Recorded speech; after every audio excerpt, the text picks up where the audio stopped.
In the quiet corners of New York City, where the streetlights cast long, wavering shadows on cracked sidewalks, there existed a figure whose reputation was whispered in the most secretive tones.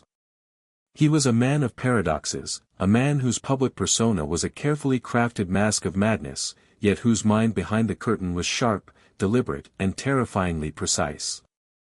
The world knew him simply as, the Chin, Vincent Gigante, a name that, even in the hushed corners of dimly lit bars and backroom cafes, carried a weight that commanded respect, fear, and a deep, uneasy curiosity.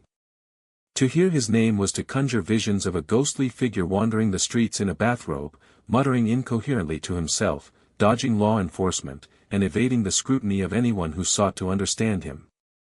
Yet beneath this image of instability and harmless eccentricity lay a strategist, a man who would quietly pull the strings of one of the most powerful criminal empires in American history. Imagine the streets of Manhattan in the late 1970s and early 1980s, a city both alive and dangerous, a place where the ordinary clamor of taxis, street vendors, and hurried footsteps masked a hidden world. In this world, alleyways became silent arenas of negotiation, and smoke-filled rooms witnessed decisions that would ripple through the underworld. It was in this environment, both chaotic and calculated, that Vincent Chin Gigante perfected the art of invisibility. To the casual observer, he seemed a harmless eccentric, a man detached from reality, stumbling along in his threadbare robe as if lost in a personal reverie. People might have seen him tiptoe past them on Greenwich Village sidewalks, muttering to himself, his hands tucked into his pockets, his eyes darting cautiously at the world around him. And yet, in the shadowed interiors of his private meetings, in the hushed whispers of the Genovese family, he was anything but lost. He was the eye of a storm, quiet, deliberate, and omnipotent. The paradox of Vincent Gigante is what makes his story endlessly compelling. Here was a man who appeared to be mentally fractured, a lunatic in public, yet in reality, he was among the most calculating and methodical crime bosses New York had ever seen. His genius lay in his ability to manipulate perception. Law enforcement officers, journalists, and even rival mobsters often fell victim to the illusion he meticulously constructed. Every step, every mumble, every wandering stroll was part of an elaborate performance designed to conceal his true capabilities. It was a performance that would span decades, one that allowed him to evade serious prosecution, maintain unrivaled control over his criminal empire, and craft a legacy that continues to fascinate historians, law enforcement professionals, and storytellers alike. To understand the Chin, one must consider the duality of his existence, the public man versus the private genius. On one side, there was the figure in the bathrobe, the man who appeared to be talking to imaginary interlocutors, who shuffled in and out of narrow streets with no apparent destination, who seemed so disoriented that even police officers hesitated to intervene. On the other side, there was the man whose whispered instructions could direct the flow of millions of dollars, whose subtle threats and unspoken rules ensured loyalty, and whose intuition for danger and opportunity made him nearly untouchable. It is this contrast, between the absurdity of the streets and the deadly precision of boardrooms and backroom discussions, that creates the hypnotic tension of his story. Listeners can imagine the chill of a foggy Manhattan morning, the sound of distant car horns, the rustle of paper bags as the Chin silently passes by, and the invisible web of power and control that spreads across the city, unseen yet omnipresent. As a figure in the history of organized crime, Gigante occupies a unique place. Unlike many of his contemporaries, who relied on fear, ostentatious displays of power, or public bravado, Gigante mastered the art of absence. He understood that true control often requires invisibility. He allowed others to assume the limelight, to act as the face of decisions, while he remained a silent, observing presence. In this way, he avoided the pitfalls that ensnared so many of his rivals: law enforcement attention, public notoriety, and betrayal from within. His eccentric behavior, often interpreted as evidence of mental instability, became a shield, a protective layer that allowed him to maneuver with impunity. The myth of the madman was his most powerful weapon, one that concealed his strategic brilliance from those who might have opposed him. Yet even within the veil of madness, there were moments that betrayed the sharp intellect of the man behind the mask.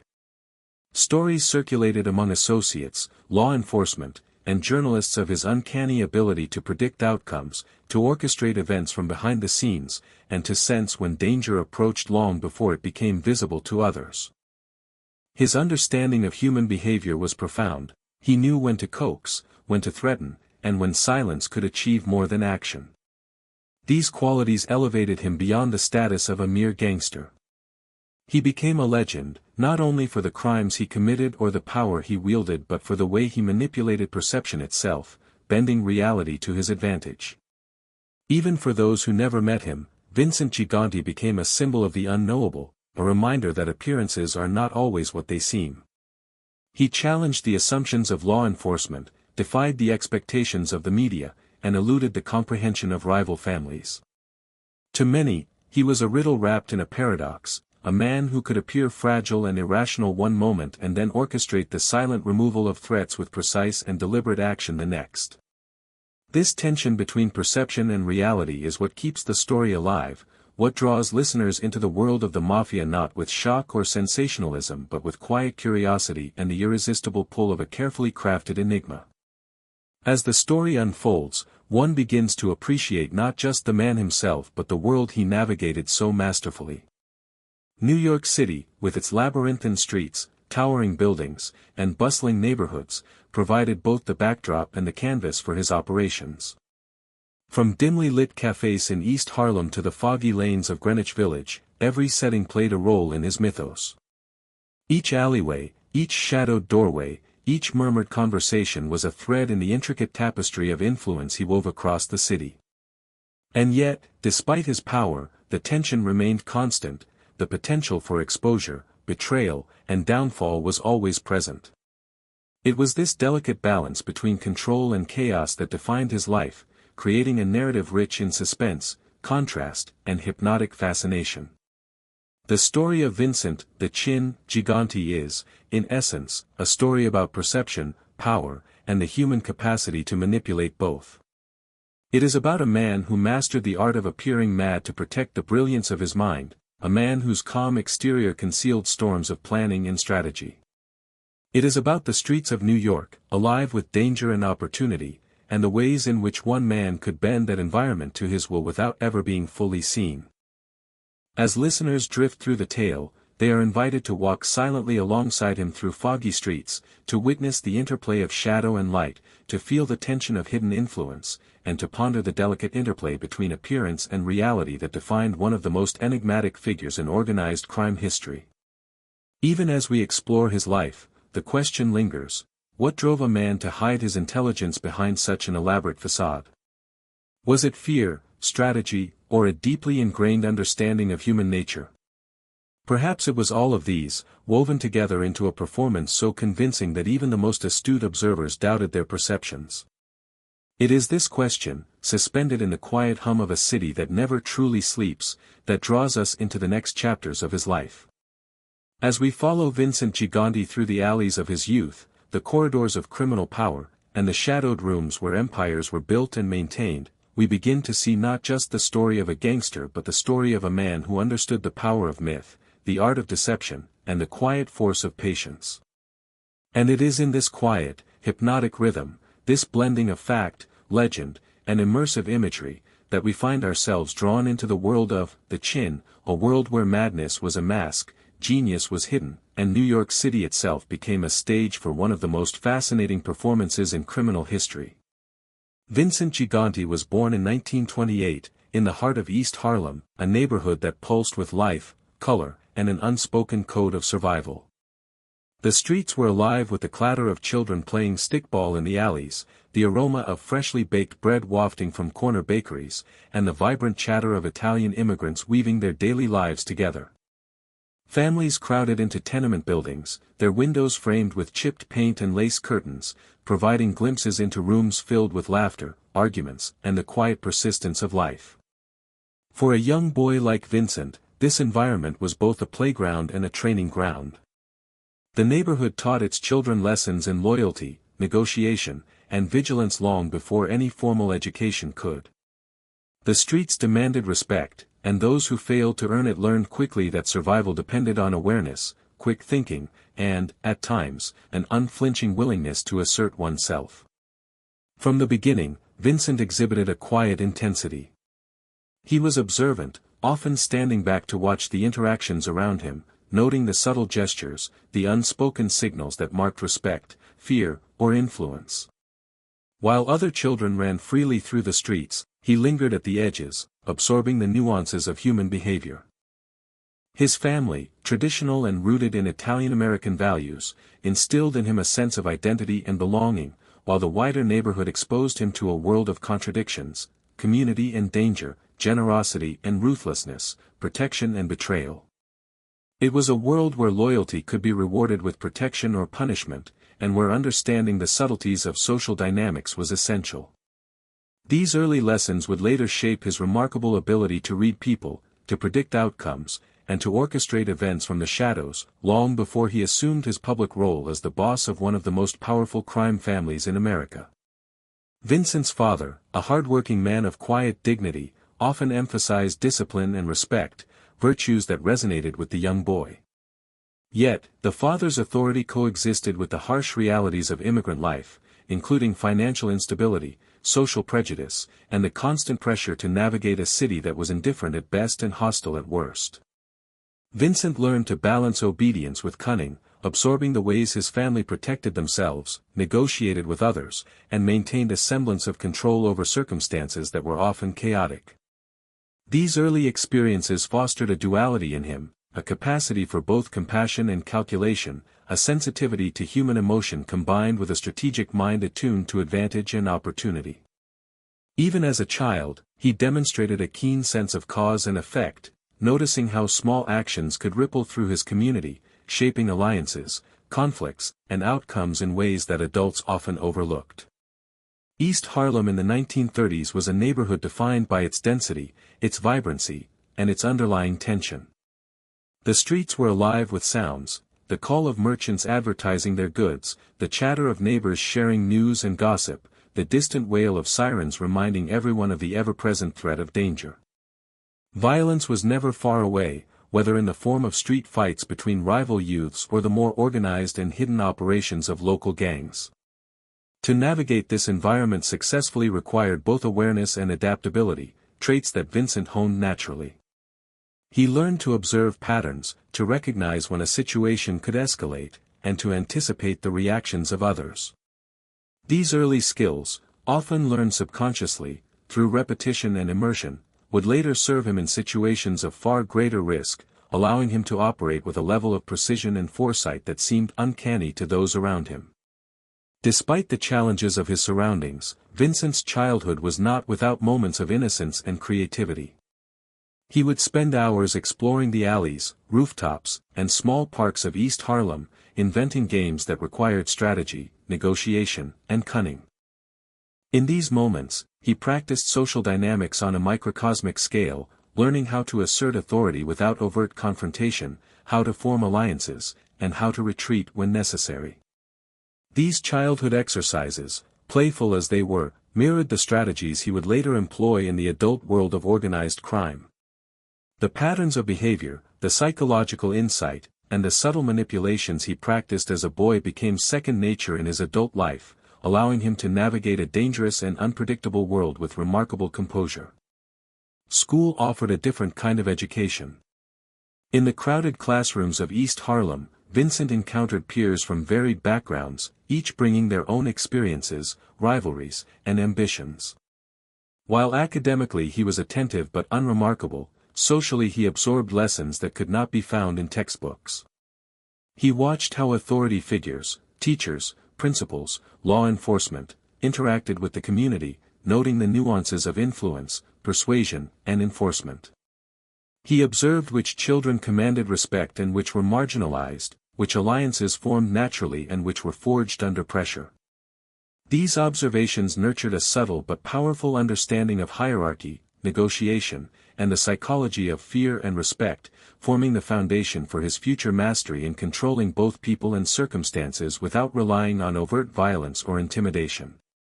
Family and community life also exposed Vincent to the harsh realities of crime, albeit indirectly at first. East Harlem had its share of local gangs, petty criminals, and the occasional major heist, and the stories of these events were never far from conversation.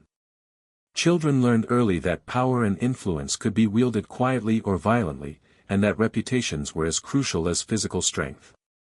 Vincent absorbed these lessons, not through direct involvement, but through attentive observation, internalizing the rules and consequences of his environment. He learned the importance of discretion, patience, and subtlety, qualities that would later define his approach to leadership in the Genovese crime family. Unlike many who sought immediate recognition through rash action, Vincent developed an instinct for long-term strategy, recognizing that true influence often required invisibility, patience, and calculated timing. Friendships and social interactions further shaped his understanding of human behavior. Vincent's peers respected his quiet confidence, his ability to remain calm under pressure, and his subtle ways of asserting authority without confrontation. He learned to listen more than he spoke, to assess character through observation, and to detect motivations that others might overlook. These early relationships, though seemingly ordinary, became a laboratory for his lifelong study of loyalty, manipulation, and control. By the time he entered his teenage years, Vincent had already cultivated a remarkable ability to navigate complex social dynamics, a skill that would later allow him to rise above rivals, orchestrate intricate operations, and maintain loyalty in an environment where betrayal was ever present. The sensory world of East Harlem, its smells, sounds, and textures, also left a lasting impression on Vincent. The scent of garlic and fresh bread mingled with the acrid smoke of coal furnaces, the sounds of children's games, church bells, and street vendors created a layered auditory tapestry. The rough bricks of tenement walls and uneven sidewalks provided both obstacles and opportunities for exploration. These details, experienced in childhood, were more than mere background, they informed his understanding of space, movement, and timing. He learned to anticipate the rhythms of the neighborhood, to recognize patterns, and to use these insights to his advantage, whether navigating a busy street or orchestrating events that required subtle coordination. By the time Vincent approached adolescence, the foundation of his future persona was firmly in place. He had absorbed the lessons of his family, his community, and his environment, the value of loyalty, the necessity of patience, the power of perception, and the art of subtle influence. He understood that survival and success in his world required more than strength or aggression, it demanded strategy, observation, and an almost theatrical manipulation of appearances. The duality that would define his life, the public facade of eccentricity and the private mastery of control, was beginning to crystallize, rooted in experiences and observations accumulated from his earliest days in East Harlem. It was here, in these crowded streets, noisy alleys, and vibrant tenements, that the seeds of the Chin were planted, destined to grow into one of the most enigmatic and feared figures in the history of organized crime. And so, as the sun set over East Harlem, casting long shadows across worn sidewalks and brick buildings, the young Vincent Gigante moved silently through his world, watching, learning, and absorbing. The laughter of children, the murmurs of adults, the occasional clash of tempers, all became part of his education. Each day offered new insights into human behavior, social dynamics, and the delicate balance between power and perception.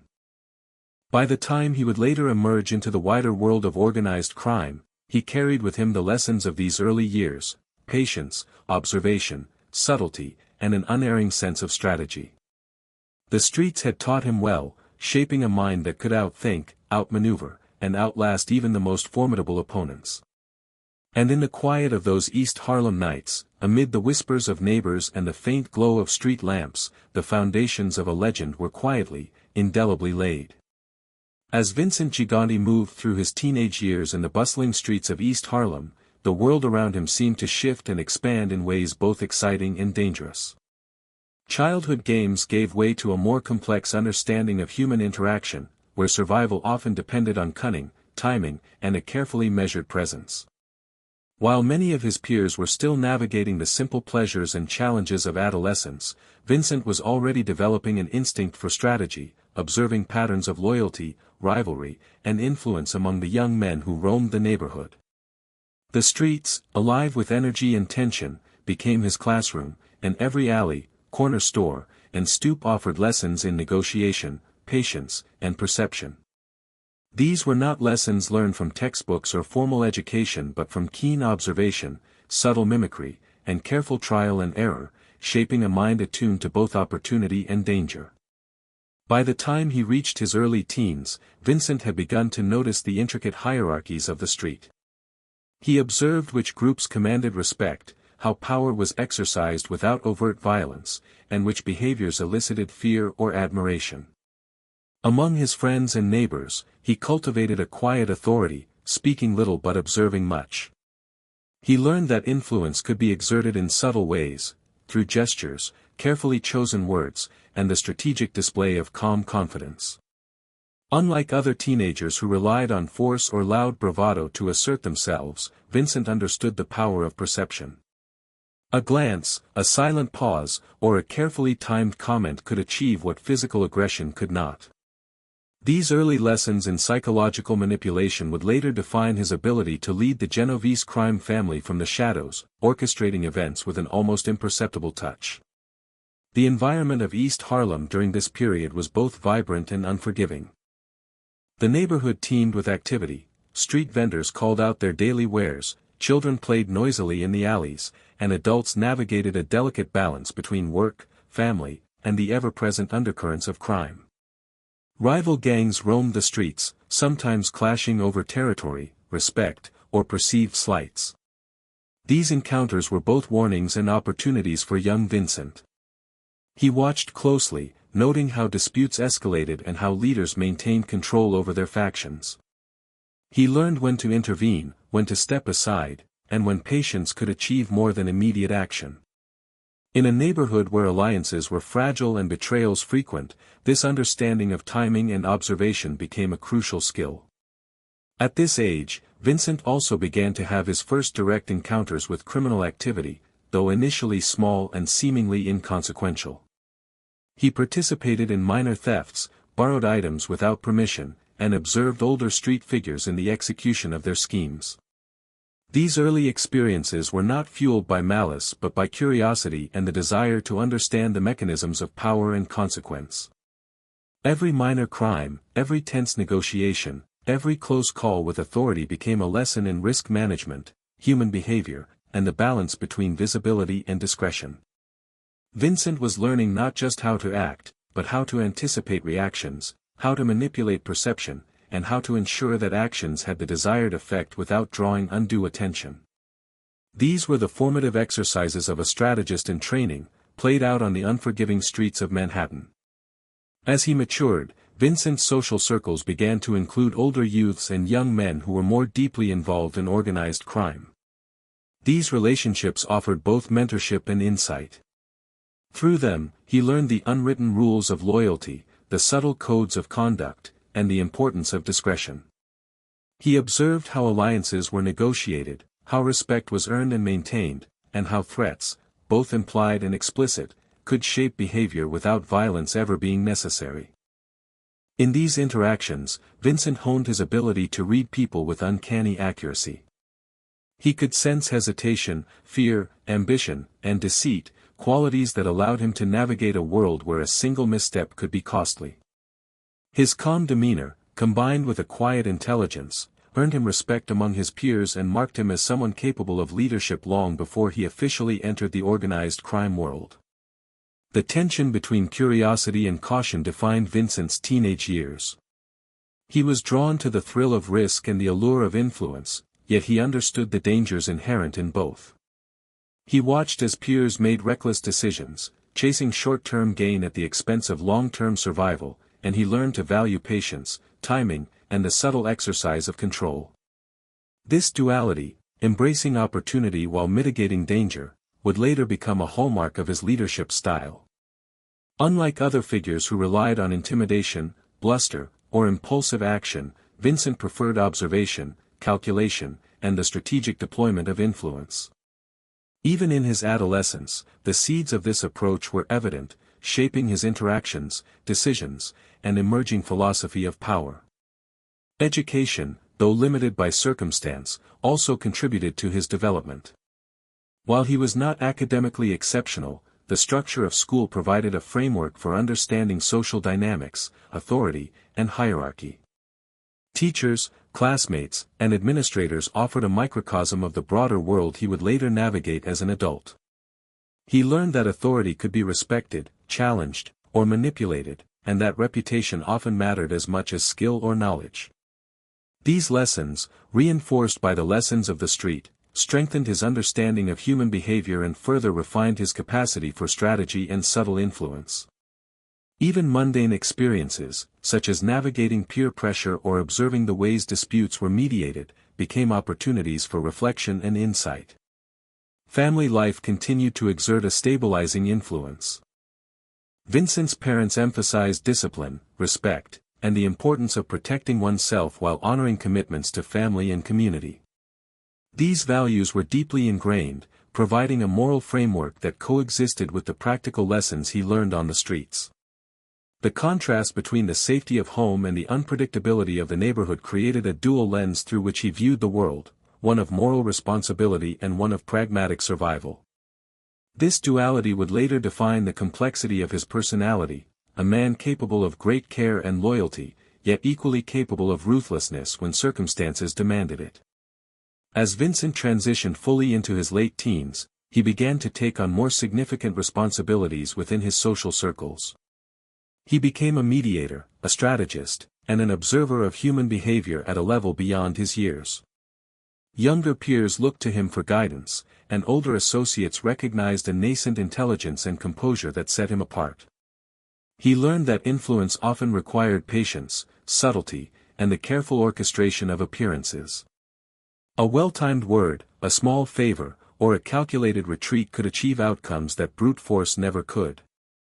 By the end of this period, Vincent had developed a quiet authority, a perceptiveness, and a strategic mindset that would serve as the foundation for his later role as the leader of the Genovese crime family. The environment of East Harlem, with its rhythms, dangers, and lessons, had shaped him in profound ways. The combination of streetwise awareness, social observation, and emerging strategic thinking created a young man uniquely equipped to navigate the world of organized crime. Even in moments of apparent leisure, walking the streets at dusk, listening to conversations from the steps of buildings, observing rival factions, Vincent was practicing the skills that would define his adult life.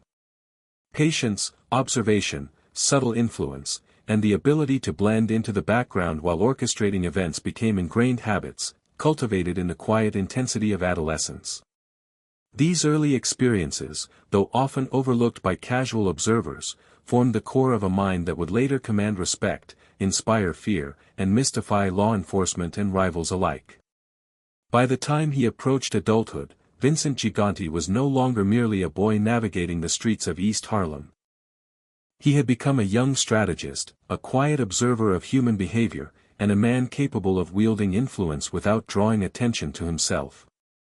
The lessons learned in these formative years, the importance of perception, the value of patience, and the power of subtlety, would become the tools through which he crafted his public persona, concealed his true genius, and ultimately ascended to one of the most powerful positions in organized crime history.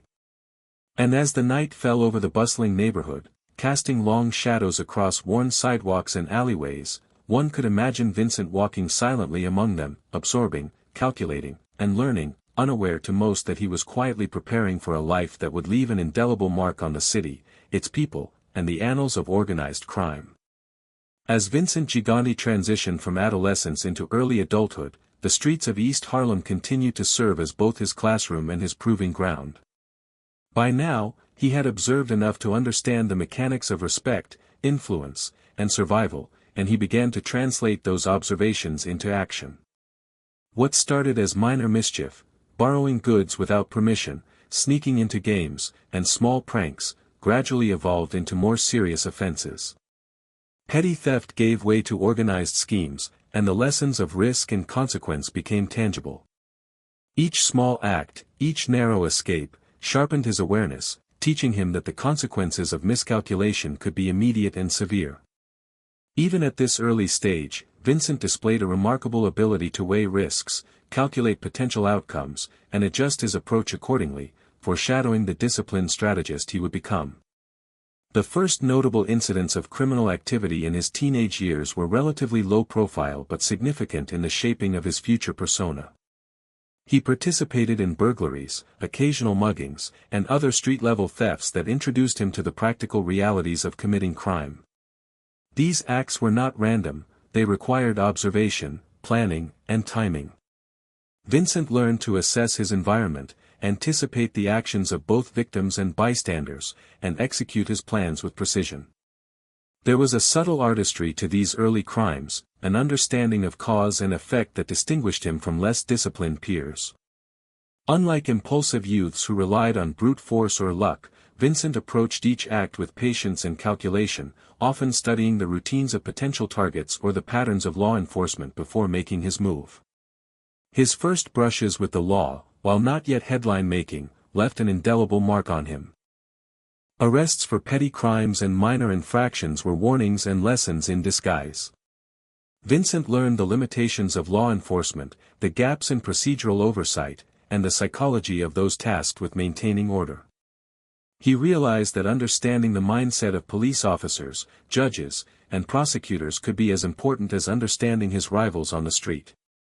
These early encounters reinforced the importance of appearances, discretion, and timing. While he could navigate minor criminal activities with relative ease, he began to sense the dangers of drawing attention, understanding that survival depended on maintaining a delicate balance between action and concealment. During these formative years, Vincent also encountered mentors who would shape his approach to crime and influence. Older members of local gangs and minor crime families recognized his intelligence, calm demeanor, and keen observational skills. They offered guidance, demonstrating techniques in both criminal activity and social navigation. From them, he learned the subtle art of negotiation, the importance of cultivating loyalty, and the effectiveness of psychological manipulation. He observed how seasoned criminals wielded influence not just through fear or violence but through reputation, patience, and strategic decision-making. These interactions reinforced lessons he had already begun to internalize, adding depth and sophistication to his understanding of human behavior and criminal enterprise. The environment of East Harlem itself played a critical role in his development. The neighborhood was a place where opportunity and danger were intertwined, where every street corner, every stoop, and every alley carried lessons about power, influence, and consequence. Vincent absorbed these lessons naturally, his young mind cataloging patterns of behavior, cycles of risk, and the subtle signals that indicated loyalty, fear, or ambition. He began to recognize the intricate social codes that governed interactions, understanding that successful navigation of the world required more than courage, it required observation, adaptability, and a nuanced understanding of human nature. This emerging sophistication distinguished him from his contemporaries, laying the groundwork for a future in which his ability to manipulate perception and orchestrate outcomes would become legendary. By the time Vincent reached his late teens, he was moving beyond the street-level crimes of his early years. He began to engage in more organized activities, often in collaboration with older figures who had established networks and influence. These operations demanded higher levels of planning, coordination, and discretion. He observed the division of roles, the importance of communication, and the necessity of loyalty within the small networks he joined. Each successful operation reinforced the value of strategy over impulsivity, patience over recklessness, and subtlety over brute force. Vincent was developing not just skills in committing crime but the early framework for leadership, learning how to guide others, orchestrate outcomes, and maintain control without drawing attention to himself. These early criminal experiences were also marked by a keen awareness of optics. Vincent understood that public perception could shape outcomes as powerfully as action itself. A reputation for recklessness could attract law enforcement scrutiny, a reputation for cunning could inspire fear or respect. Even in his earliest ventures, he began to cultivate the careful balance of visibility and invisibility that would later define his persona as the Chin. He learned that appearing harmless could be as strategic as displaying power and that a well-timed act of eccentricity could deflect suspicion while allowing influence to accumulate quietly in the background. His first arrests, while minor, were critical lessons in consequence and strategy. Police questioning, courtroom appearances, and interactions with probation officers introduced him to the formal mechanisms of control in society. Vincent approached these encounters with the same calm, measured observation that he applied to the streets. He learned to anticipate the questions of law enforcement, to respond in ways that minimized exposure, and to maintain composure under scrutiny. These early brushes with authority reinforced his understanding that survival required more than intelligence, it demanded adaptability, patience, and the cultivation of perception. Each interaction with the law became an opportunity to refine his strategies, to test the limits of influence, and to observe the gaps and weaknesses in the system. Alongside these legal lessons came the human lessons of consequence and morality. Vincent began to understand the nuances of loyalty, trust, and betrayal. Some associates proved reliable, while others faltered under pressure. He observed the costs of misplaced trust, the rewards of careful alliances, and the subtle ways in which human behavior could be guided without overt force.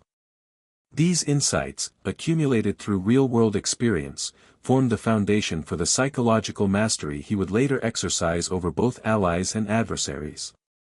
Vincent's emerging philosophy was clear: true power was rooted in perception, anticipation, and control, rather than violence alone. By the end of this formative period, Vincent Gigante had developed a profound understanding of both the practical and psychological dimensions of criminal activity. The streets of East Harlem had provided a rigorous education in observation, strategy, human behavior, and consequence.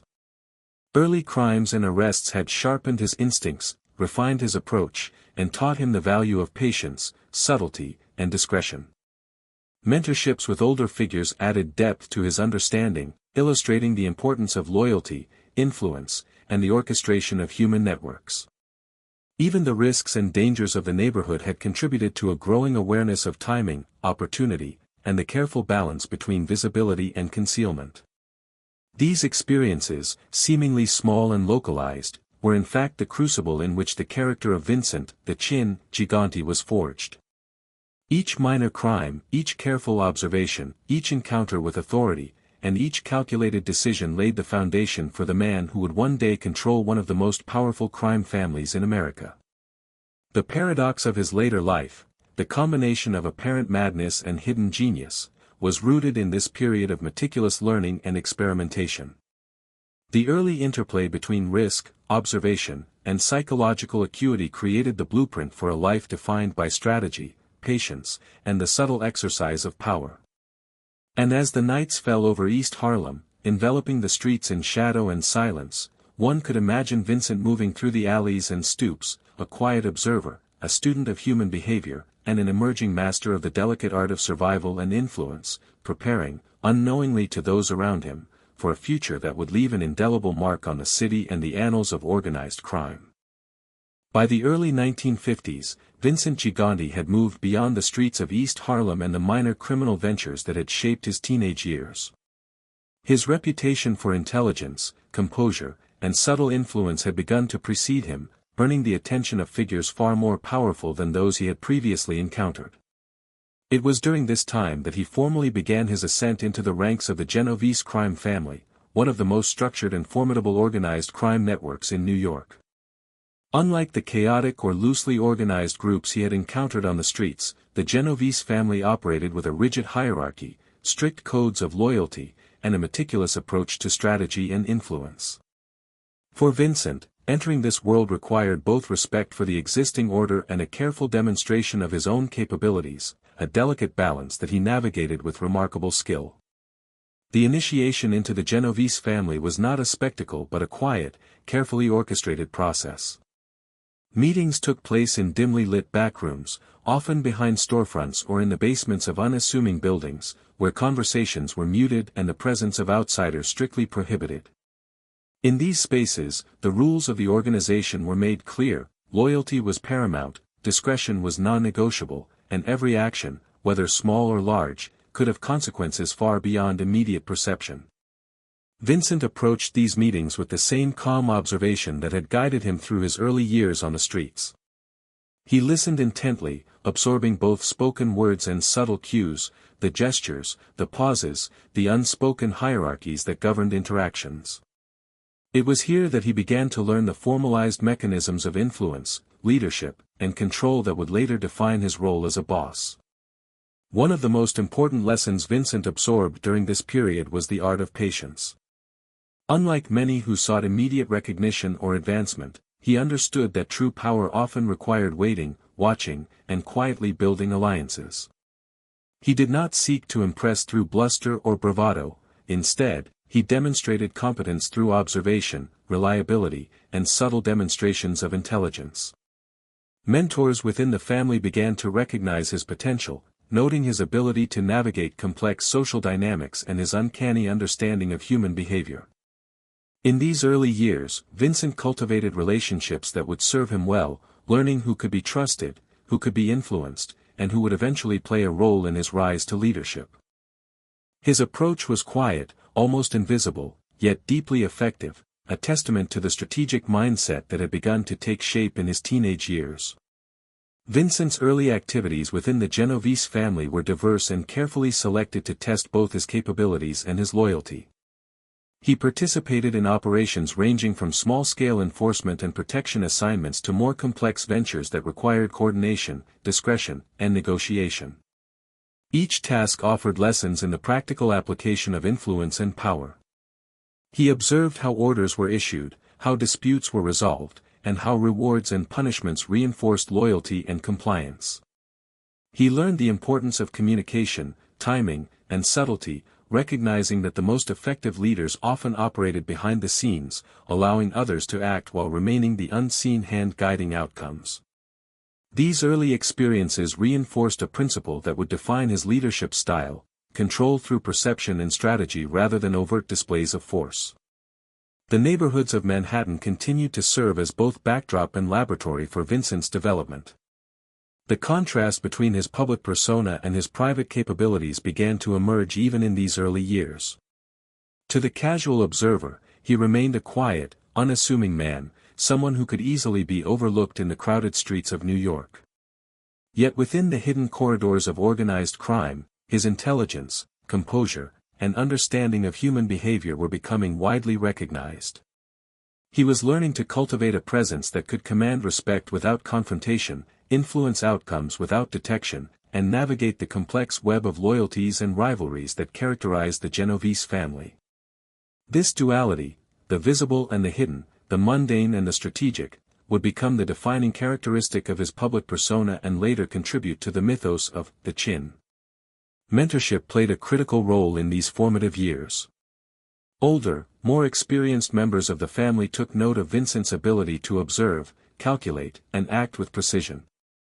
They provided guidance on both practical operations and the subtle intricacies of leadership: how to assess the ambitions of allies and rivals, how to negotiate without revealing intent, and how to maintain composure in high-stakes situations. These lessons, absorbed quietly and methodically, further refined his understanding of power dynamics and the mechanisms of control. Vincent's ability to internalize these lessons and apply them subtly in real-world scenarios distinguished him from other recruits and set the stage for his eventual rise within the family's hierarchy. One of the most remarkable aspects of Vincent's integration into the Genovese family was his early mastery of discretion and perception.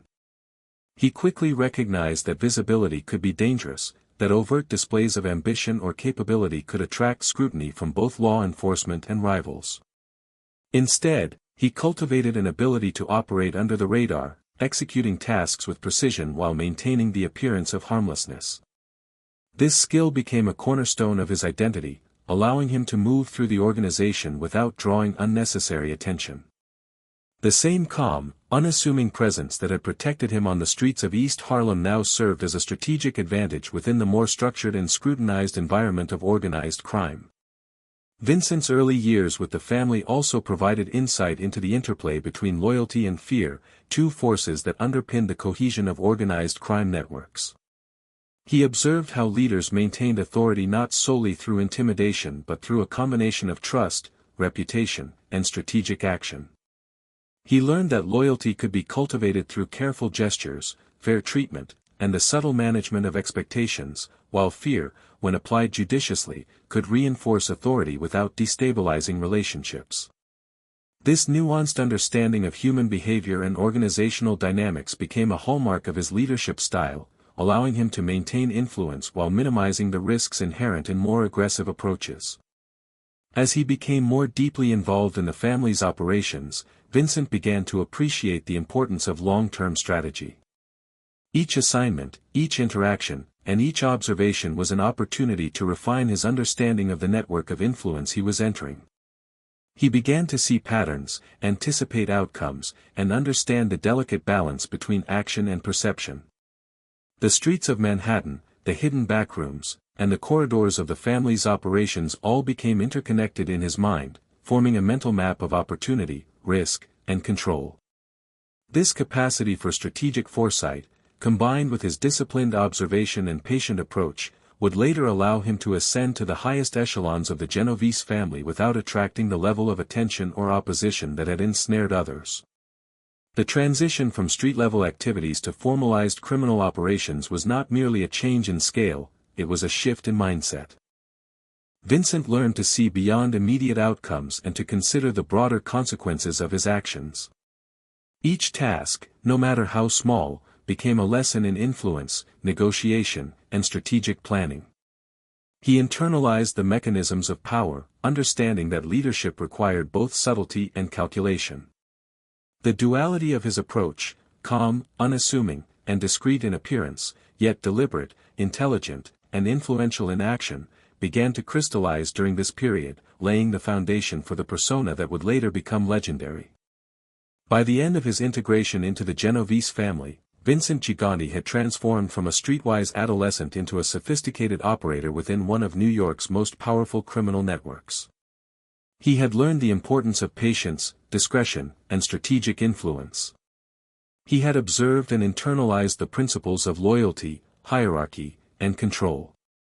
Most importantly, he had begun to understand the power of perception, cultivating an appearance of harmlessness that would shield him even as his influence grew.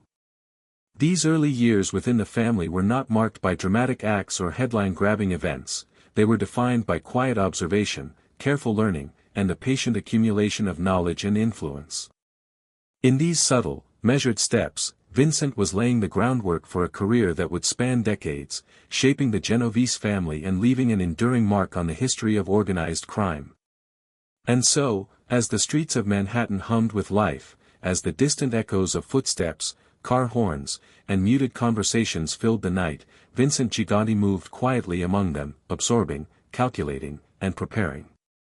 Each encounter, each task, each lesson was a brick in the foundation of his emerging empire. The duality of his life, seen and unseen, eccentric and brilliant, public and private, was already taking shape, a delicate balance of perception and reality that would define him for the rest of his life. And though few could yet recognize the scale of his potential, the careful observer would have noticed the quiet intensity in his eyes, the patience in his movements, and the unmistakable sense that, behind the unassuming exterior, a strategist was at work, preparing for a future in which he would become both feared and legendary. As Vincent Gigante settled deeper into the operations of the Genovese crime family, his understanding of power, influence, and strategy began to crystallize. The lessons of his childhood, teenage years, and early criminal ventures coalesced into a refined approach that balanced observation, patience, and subtlety. Unlike many of his contemporaries, who sought to assert dominance through intimidation, flamboyance, or immediate action, Vincent preferred to operate in the shadows, quietly assessing the landscape, studying individuals, and anticipating the unfolding of events. He recognized early on that true power was rarely demonstrated through direct confrontation, instead, it was exerted by understanding the desires, fears, and weaknesses of others and guiding them toward outcomes that served his interests, often without their conscious awareness. The streets, the backrooms, and the hidden corridors of Manhattan became his laboratory. Vincent watched how decisions were made, noting how authority was earned, challenged, and maintained. He observed which alliances were genuine, which were fragile, and which could be manipulated to consolidate influence. Each interaction, each minor transaction, each negotiation offered insights into human behavior and the mechanisms of control. In these years, he honed an extraordinary ability to read people, to anticipate their actions, and to subtly influence outcomes in ways that appeared natural or coincidental.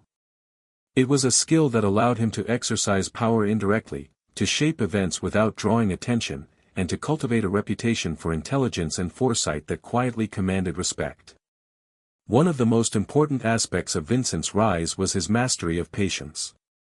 Unlike many who sought rapid advancement through rash action, he understood the value of waiting, observing, and allowing circumstances to develop before making a move.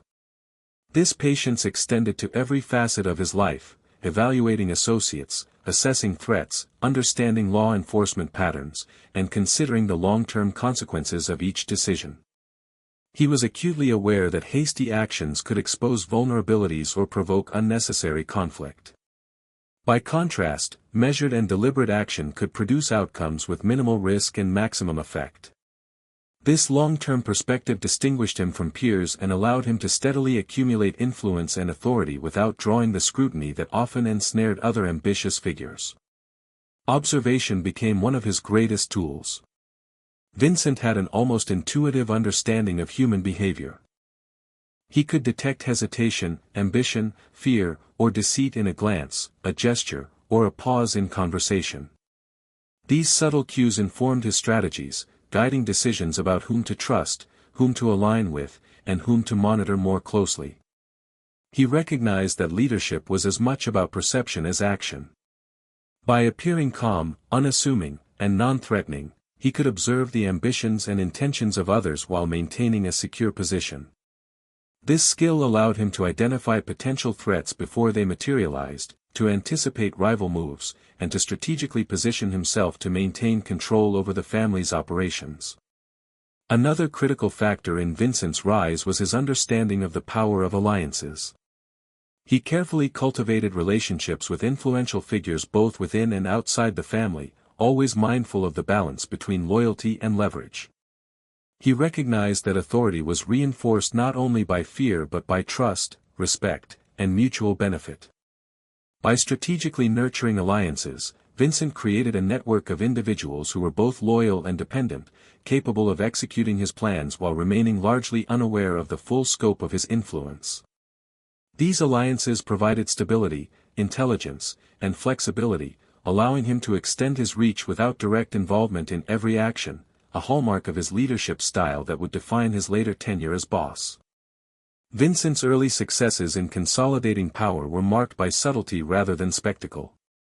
He avoided public confrontations, opting instead for discreet interventions that achieved maximum effect. For example, disputes among subordinates were often mediated quietly, with resolutions that reinforced loyalty and demonstrated his strategic insight without the need for violence or overt intimidation. He also learned to manage perception, carefully calibrating his behavior so that others underestimated him, mistaking patience and quiet observation for passivity or simplicity. This misperception became one of his greatest advantages, allowing him to operate with freedom and maneuverability while rivals and law enforcement were misled by the carefully crafted image he presented. As he rose through the ranks, Vincent also became adept at managing risk. He understood the importance of timing, the need for discretion, and the value of minimizing exposure. Unlike many in the criminal world who attracted attention through aggressive actions, flamboyant displays, or publicized conflicts, Vincent cultivated a reputation for unpredictability and subtlety. His approach to risk was calculated. He chose when and where to act, how to influence events, and which battles were worth engaging. This strategic approach not only preserved his safety but also enhanced his reputation as a thoughtful and formidable presence within the family. By allowing others to act impulsively or recklessly, he could manipulate outcomes from a position of relative security and control. The integration of his observational skills, patience, alliance building, and risk management created a leadership style that was both effective and nearly invisible. Vincent understood that control was not always about the visible exercise of power, it was about shaping perception, guiding behavior, and orchestrating events behind the scenes. This subtlety became a defining characteristic of his tenure, distinguishing him from other figures in organized crime who relied on overt violence or public dominance.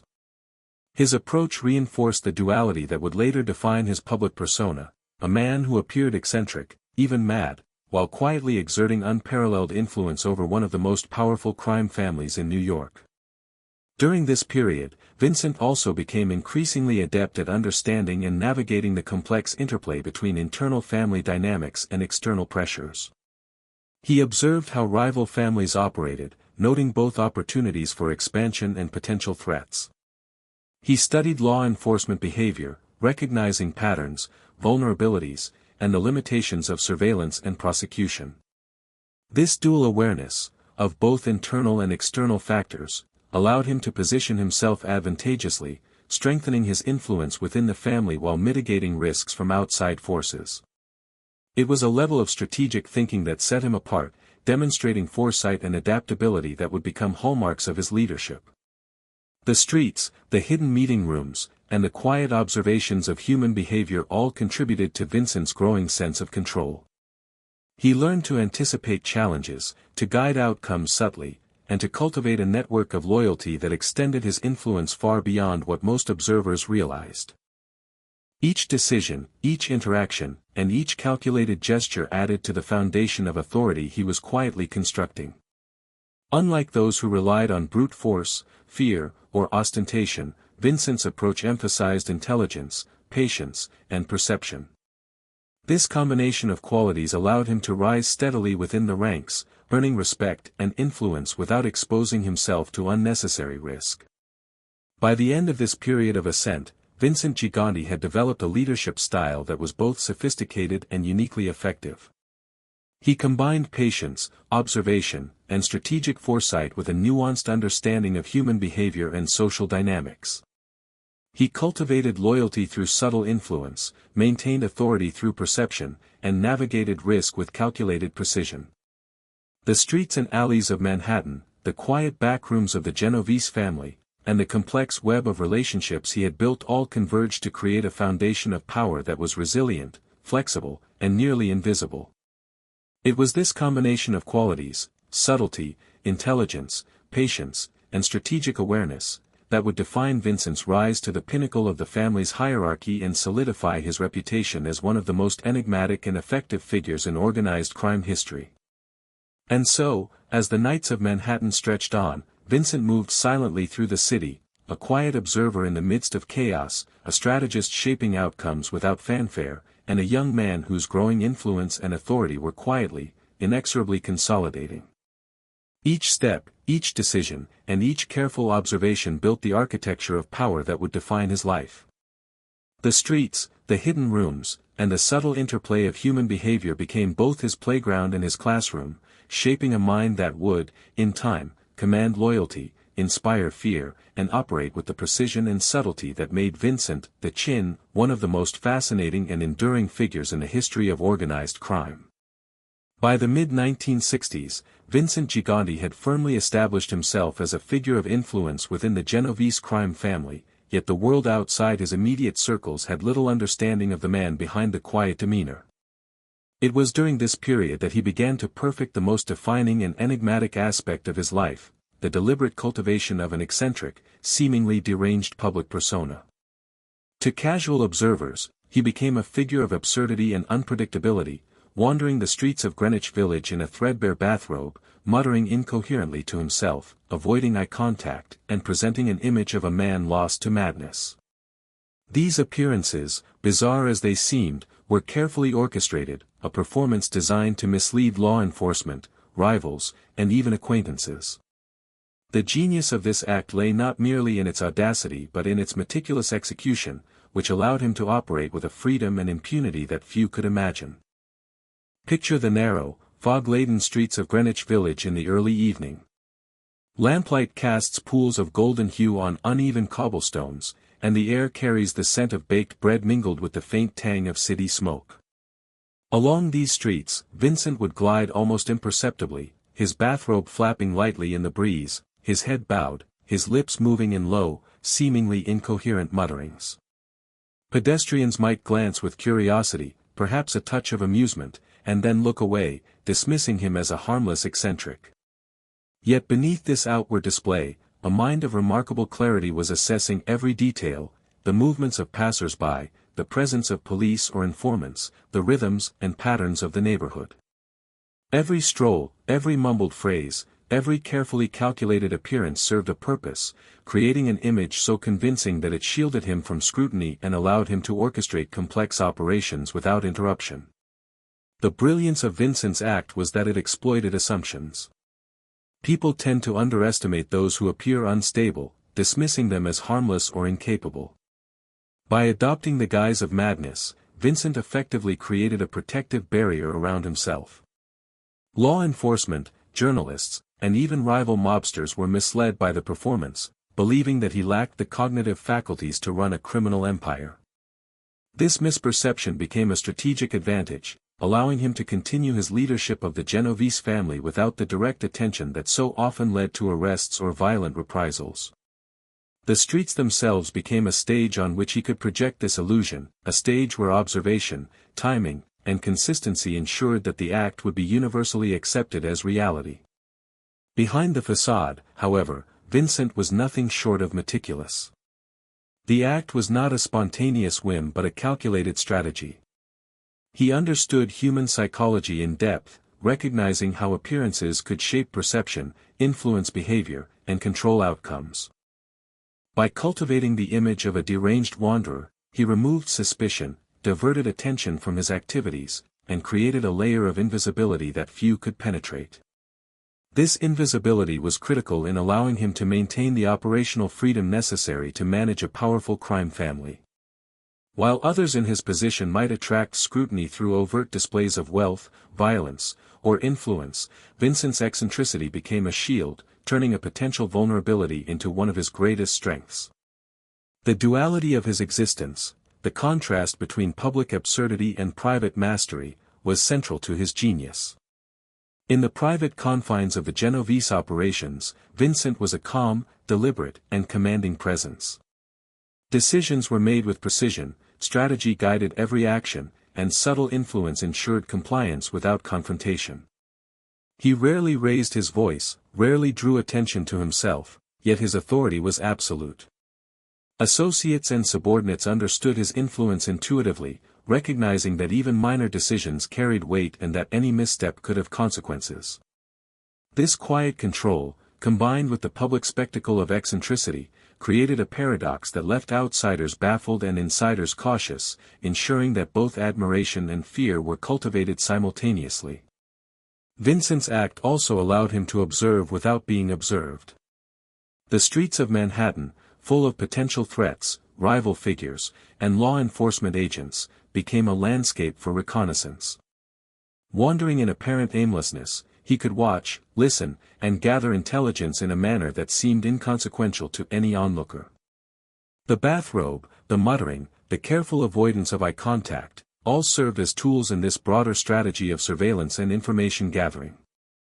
By appearing vulnerable or distracted, he could assess human behavior, anticipate intentions, and adjust his strategies with a precision that few rivals could match.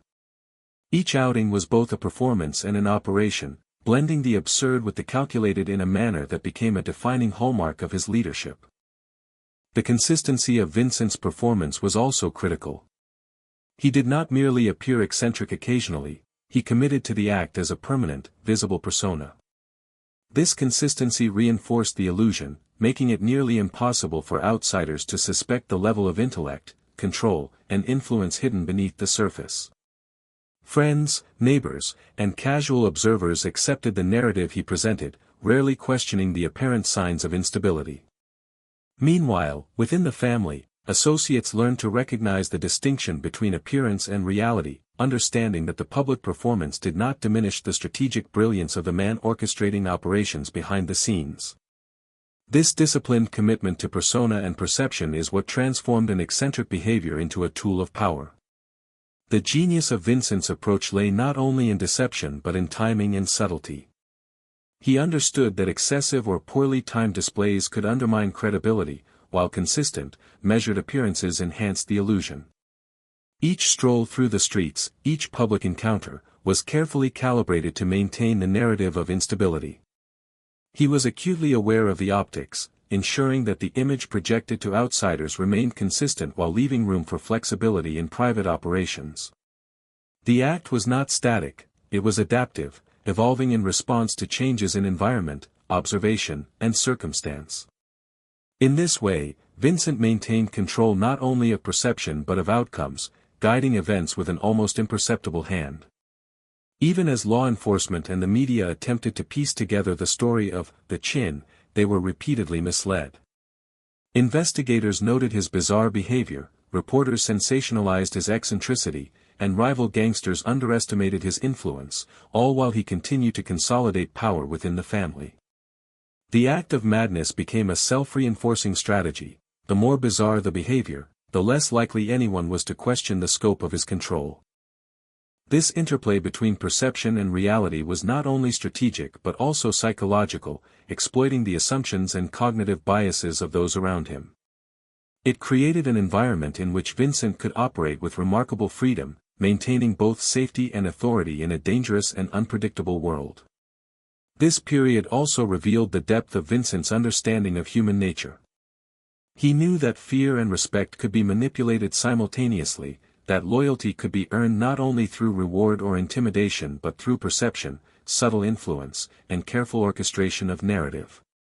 By blending eccentricity with intelligence, he created a persona that was simultaneously underestimated and respected, feared and ignored, visible yet invisible.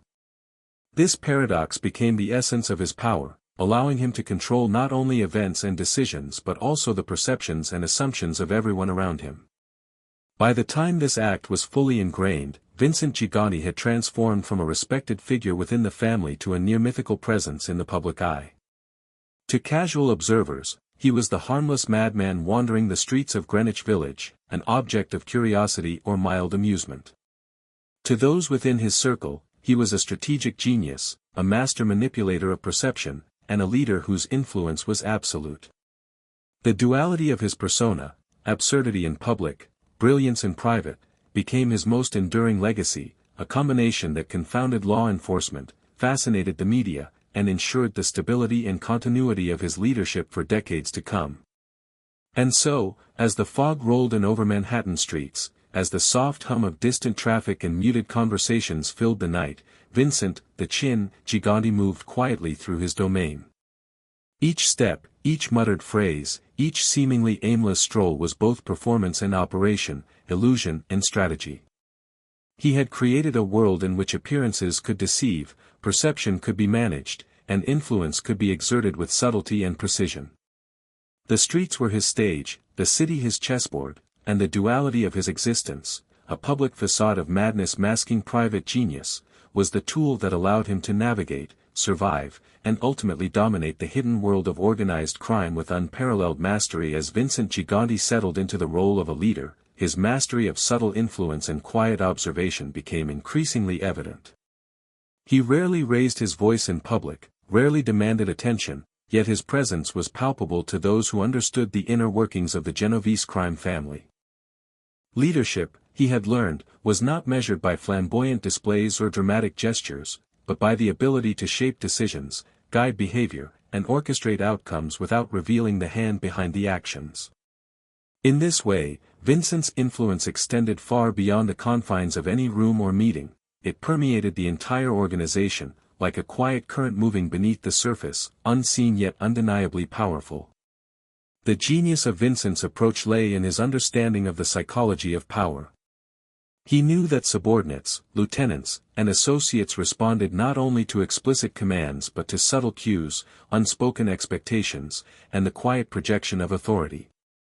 By carefully managing these signals, he could enforce loyalty and compliance without resorting to overt intimidation. A glance, a carefully timed remark, or even the strategic withholding of attention could convey more authority than words or violence. In this way, Vincent exercised control in a manner that was both efficient and sustainable, minimizing risk while maximizing influence. His leadership style was not easily observed by outsiders, making it all the more effective. Those who did not know him well underestimated his reach, while those within the organization quickly learned the consequences of misjudging his intentions. Consolidating power within the Genovese family required a keen understanding of both hierarchy and human behavior. Vincent observed the ambitions of those around him, noting potential allies, rivals, and individuals whose loyalties were uncertain. He cultivated relationships carefully, rewarding loyalty with trust, protection, and opportunity, while subtly isolating or neutralizing potential threats. These actions were rarely dramatic, they were executed with patience, precision, and an almost imperceptible hand. Associates came to recognize that Vincent's calm demeanor did not indicate weakness, but rather a depth of intelligence and foresight that could be both protective and perilous. His influence was a quiet force, shaping outcomes in ways that were not immediately visible but ultimately decisive. One of the most effective tools in Vincent's leadership arsenal was his ability to remain invisible while remaining omnipresent in the decision-making processes of the family. He rarely appeared in public meetings, preferring instead to communicate through intermediaries, subtle signals, or private consultations. This approach allowed him to avoid the attention and scrutiny that often ensnared other high-ranking figures in organized crime. At the same time, it created an aura of mystery and unpredictability that reinforced his authority. Associates understood that decisions, even those made without his overt presence, were guided by his strategic influence. This combination of invisibility and omnipresence became a hallmark of his leadership, allowing him to manage a complex organization with remarkable efficiency. Vincent's methods were also grounded in an acute awareness of timing. He understood that the effectiveness of influence often depended on when and how actions were taken. Intervening too early could undermine authority or provoke resistance, intervening too late could allow problems to escalate beyond control. By carefully assessing situations and waiting for the optimal moment to act, Vincent ensured that his decisions had maximum impact while minimizing risk. This patient, calculated approach distinguished him from more impulsive figures in the criminal world, and it became a defining feature of his leadership style.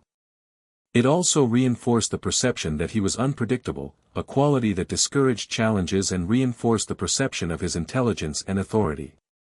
Another critical aspect of his leadership was his ability to manage conflicts discreetly. Disputes among members of the family, whether over territory, financial interests, or personal grievances, were handled in ways that reinforced his authority while maintaining organizational stability. He rarely needed to use violence, instead, he relied on negotiation, persuasion, and the subtle projection of power. By demonstrating that he could resolve conflicts without overt confrontation, Vincent cultivated respect and loyalty, ensuring that the family remained cohesive even in the face of internal tension. His approach to conflict management highlighted his strategic mindset and his understanding that control was more effectively maintained through subtle influence than through force alone. Vincent also understood the importance of delegating authority while retaining ultimate control. He empowered trusted lieutenants to execute operations, make decisions, and manage day-to-day affairs, while carefully monitoring outcomes and ensuring alignment with his broader strategic vision. This delegation allowed him to extend his influence across multiple operations without being directly involved in every detail, increasing both efficiency and security. Associates learned to act independently within defined parameters, knowing that their actions would be evaluated and subtly guided by Vincent's overarching authority. This combination of empowerment and oversight reinforced loyalty, enhanced operational effectiveness, and maintained a clear chain of influence throughout the family. The use of perception as a tool of power was perhaps Vincent's most subtle and effective strategy. By maintaining the appearance of eccentricity and unpredictability in public, he created a buffer against scrutiny, allowing him to operate with greater freedom than other figures of similar influence. At the same time, within the family, he projected a calm, deliberate, and authoritative presence that commanded respect. This duality, the eccentric outsider to the public and the strategic mastermind to insiders, allowed him to navigate a complex social landscape with minimal exposure to risk. It was a sophisticated understanding of human behavior, one that exploited assumptions, managed expectations, and reinforced his position without overt action. Vincent's consolidation of power was not solely a matter of strategy, it was also a product of psychological insight. He recognized that fear and respect were interlinked, and that authority could be maintained through a combination of loyalty, subtle intimidation, and careful control of perception. Associates understood that defiance or disloyalty carried consequences, but the method of enforcement was often indirect, executed through psychological pressure rather than overt violence. This approach reinforced his authority while minimizing the disruptions and risks associated with more aggressive methods. In essence, Vincent's leadership was a masterclass in the quiet art of influence, shaping behavior and outcomes through subtle, nearly invisible mechanisms of control. As his influence grew, Vincent became increasingly adept at balancing internal family dynamics with external pressures. He observed rival families, law enforcement activities, and broader shifts in the criminal landscape, adjusting his strategies to maintain dominance and minimize risk. By remaining largely unseen in public, he avoided drawing attention while strategically positioning the family for long-term stability and profitability. His ability to navigate this complex web of internal and external factors demonstrated not only intelligence but foresight, patience, and adaptability, the qualities that would allow him to remain in power for decades. By the time Vincent Gigante had fully consolidated his authority, he had transformed from a quiet, observant figure into the invisible hand guiding one of New York's most powerful criminal organizations. His leadership was defined not by ostentation, violence, or public recognition, but by subtlety, strategy, and the careful management of perception. He had learned to combine observation, patience, psychological insight, and precise intervention to maintain control over a complex network of individuals and operations. This invisible leadership allowed him to operate with remarkable freedom, evade scrutiny, and cultivate a lasting reputation as both unpredictable and authoritative. In the quiet streets, hidden rooms, and muted interactions of Manhattan, Vincent had perfected a model of power that was as enduring as it was enigmatic, laying the foundation for the myth and legend of the Chin. And so, as the night enveloped the city, casting long shadows across narrow alleys and softly lit sidewalks, Vincent Gigante moved silently through his domain. Each action, each observation, and each carefully calibrated intervention reinforced his authority. He had mastered the delicate balance between visibility and invisibility, influence and subtlety, fear and respect. In this quiet, measured way, he controlled the Genovese family, navigating the complex currents of organized crime with precision and foresight. His leadership was not loud or ostentatious, but it was absolute, sustained, and nearly imperceptible, a quiet genius shaping the hidden world of New York's underworld with calm, deliberate mastery. Even as Vincent Gigante consolidated his influence within the Genovese crime family, the world around him remained unpredictable and volatile. Rivalries with other crime families, territorial disputes, and the ever-present threat of betrayal created an environment where the balance of power was delicate, constantly shifting, and often concealed beneath a veneer of calm. To an observer unaware of the hidden dynamics, Manhattan might have seemed like any bustling city, with the usual rhythm of traffic, commerce, and conversation. Yet beneath the surface, every street, every neighborhood, and every business was part of a complex web of influence and control, and every interaction carried the potential to alter alliances, ignite conflict, or expose weakness. For Vincent, navigating these turbulent waters required the same quiet calculation, patience, and subtle influence that had guided his rise, a combination that allowed him to maintain stability, assert authority, and shape outcomes without ever appearing aggressive. Rivalries with other crime families were a constant undercurrent in the 1970s and 1980s. The five families of New York, each with its own hierarchy, methods, and ambitions, competed for territory, profits, and influence. For a leader like Vincent, understanding the motivations, strengths, and weaknesses of these rival organizations was essential. He monitored their activities, observed their interactions, and assessed their leadership styles.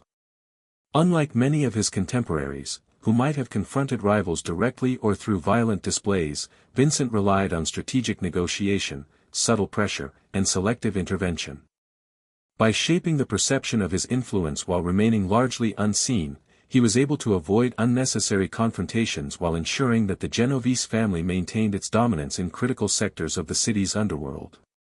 Internal conflicts presented an equally delicate challenge. Even within the Genovese family, there were ambitions, grievances, and rivalries among lieutenants, associates, and soldiers. Disputes over territory, money, or influence could escalate quickly if not managed with precision. Vincent's approach was methodical. He observed, listened, and intervened at the optimal moment to guide outcomes in his favor. By understanding the personal motivations of those involved, he could negotiate resolutions that reinforced loyalty, maintained organizational cohesion, and neutralized potential threats without resorting to overt violence. This subtle management of internal dynamics enhanced both his authority and the stability of the family, demonstrating the effectiveness of patience, observation, and psychological insight as tools of leadership. One of Vincent's key strategies in managing rivalries, both internal and external, was the cultivation of respect and fear in equal measure. Associates, lieutenants, and even rivals understood that he was a figure whose judgment was deliberate and whose reach was extensive. While his public persona suggested eccentricity, those who knew him recognized the precision with which he managed operations and relationships. This combination of apparent harmlessness and underlying authority created a psychological advantage. Potential challengers hesitated, rivals second-guessed their strategies, and allies remained cautious and loyal. Vincent's ability to project influence without overt action became a hallmark of his leadership, allowing him to navigate crises, disputes, and threats with an almost invisible hand. Territorial disputes were a particularly sensitive aspect of his management. The neighborhoods of Manhattan, along with parts of Brooklyn and beyond, were rich with opportunities for revenue, whether from gambling, loan sharking, or other ventures. Control over these areas required careful negotiation, occasional displays of strength, and a nuanced understanding of local dynamics. Vincent approached territorial conflicts with strategic foresight. He assessed the stakes, predicted rival responses, and chose interventions that reinforced the family's dominance while minimizing the risk of escalation. Often, a quiet conversation, a subtle warning, or the strategic positioning of loyal associates could achieve what violence or confrontation could not. In this way, Vincent extended the reach of his influence without attracting the attention or resistance that might have jeopardized his position.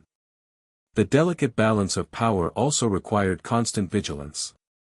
Vincent understood that rival families and ambitious subordinates alike were always watching, testing boundaries, and seeking opportunities to expand their influence. To counter these threats, he relied on both observation and psychological insight. He could sense when tension was rising, anticipate the moves of potential adversaries, and intervene subtly to maintain control. This ability to foresee challenges and respond without overt confrontation reinforced his reputation as both unpredictable and omnipotent, ensuring that both allies and rivals remained cautious in their actions. The streets of Manhattan, with their mix of commerce, crime, and human behavior, became a canvas on which Vincent painted influence, always with quiet precision and unassuming control. Communication played a critical role in managing rivalries and disputes. Vincent rarely engaged directly in public discussions or confrontations, preferring to convey instructions and guidance through trusted intermediaries or coded signals. This method allowed him to maintain distance while exerting influence, ensuring that his authority was respected without drawing attention. Associates learned to interpret subtle cues, understand unspoken expectations, and act in alignment with his strategic vision.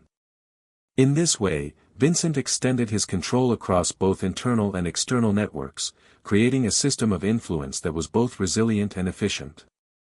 The careful orchestration of communication, perception, and timing became one of his most powerful tools in navigating the complex landscape of organized crime.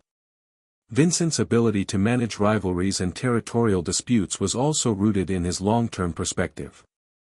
He understood that immediate victories were often less important than sustained influence, stability, and the preservation of relationships. By choosing when to confront, when to negotiate, and when to remain silent, he maintained a steady hand on the levers of power.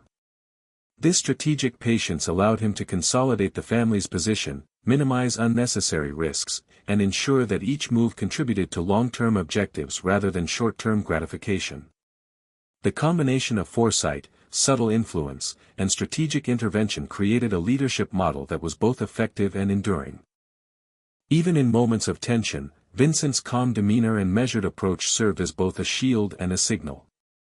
Allies and subordinates recognized that his silence often carried more weight than any words or threats. Rivals understood that his patience did not indicate indecision but careful calculation.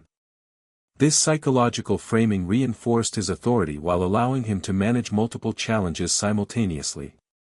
The streets, the hidden meeting rooms, and the network of associates all became channels through which Vincent exercised control, shaping the outcomes of disputes, managing rivalries, and ensuring the family's continued dominance with subtlety and precision. The management of rivalries also required a keen awareness of perception. Vincent understood that influence could be exerted not only through action but through the appearance of power, stability, and unpredictability. By carefully crafting his public and private persona, he could manipulate expectations, guide behavior, and maintain an environment in which both allies and adversaries operated within boundaries he subtly defined. This strategic control of perception allowed him to navigate a world of constant competition, shifting alliances, and potential threats with remarkable effectiveness.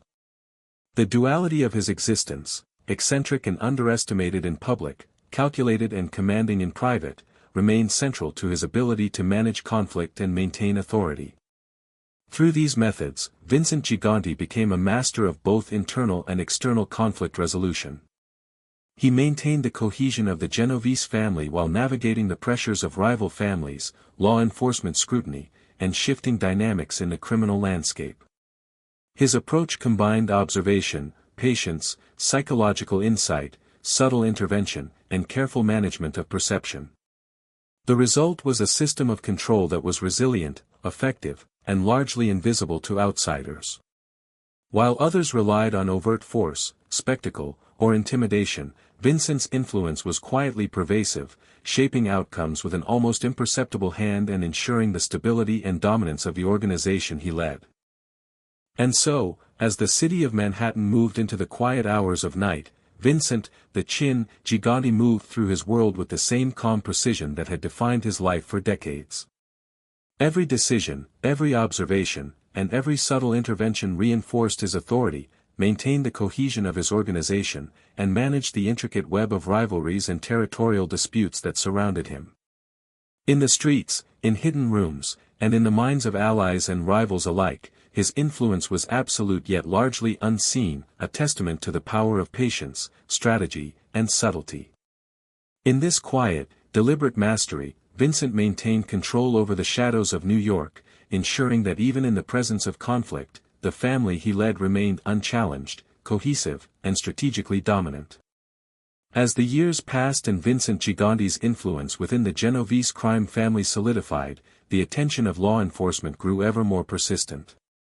The FBI, which had long been monitoring organized crime in New York, began to recognize the immense power concentrated within the five families and the subtle, methodical ways in which leaders like Vincent exerted control.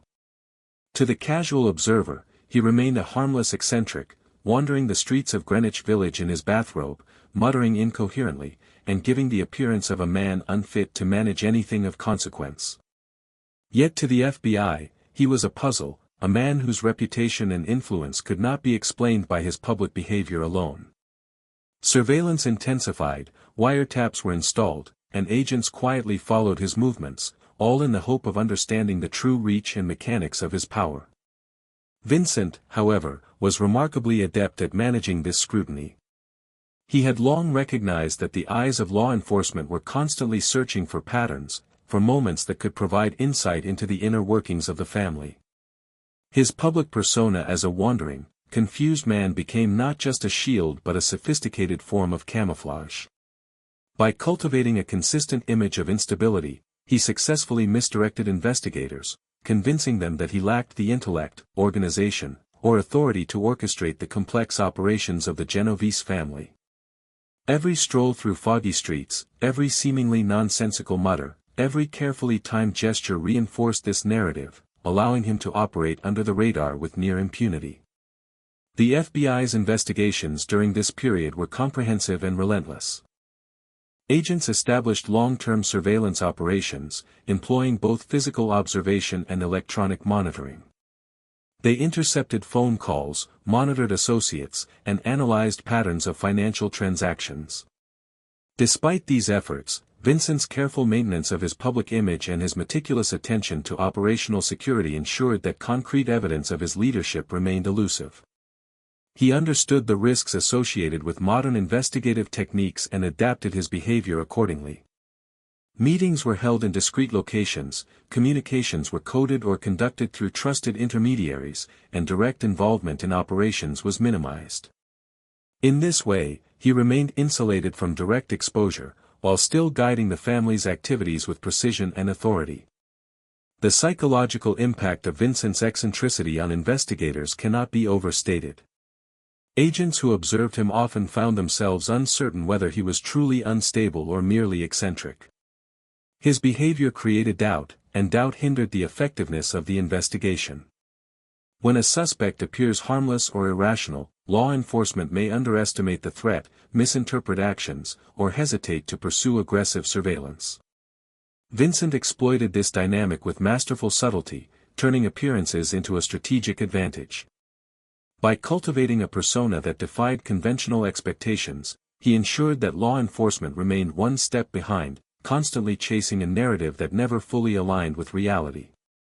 Despite the intensive surveillance, Vincent's control over the family remained unshaken.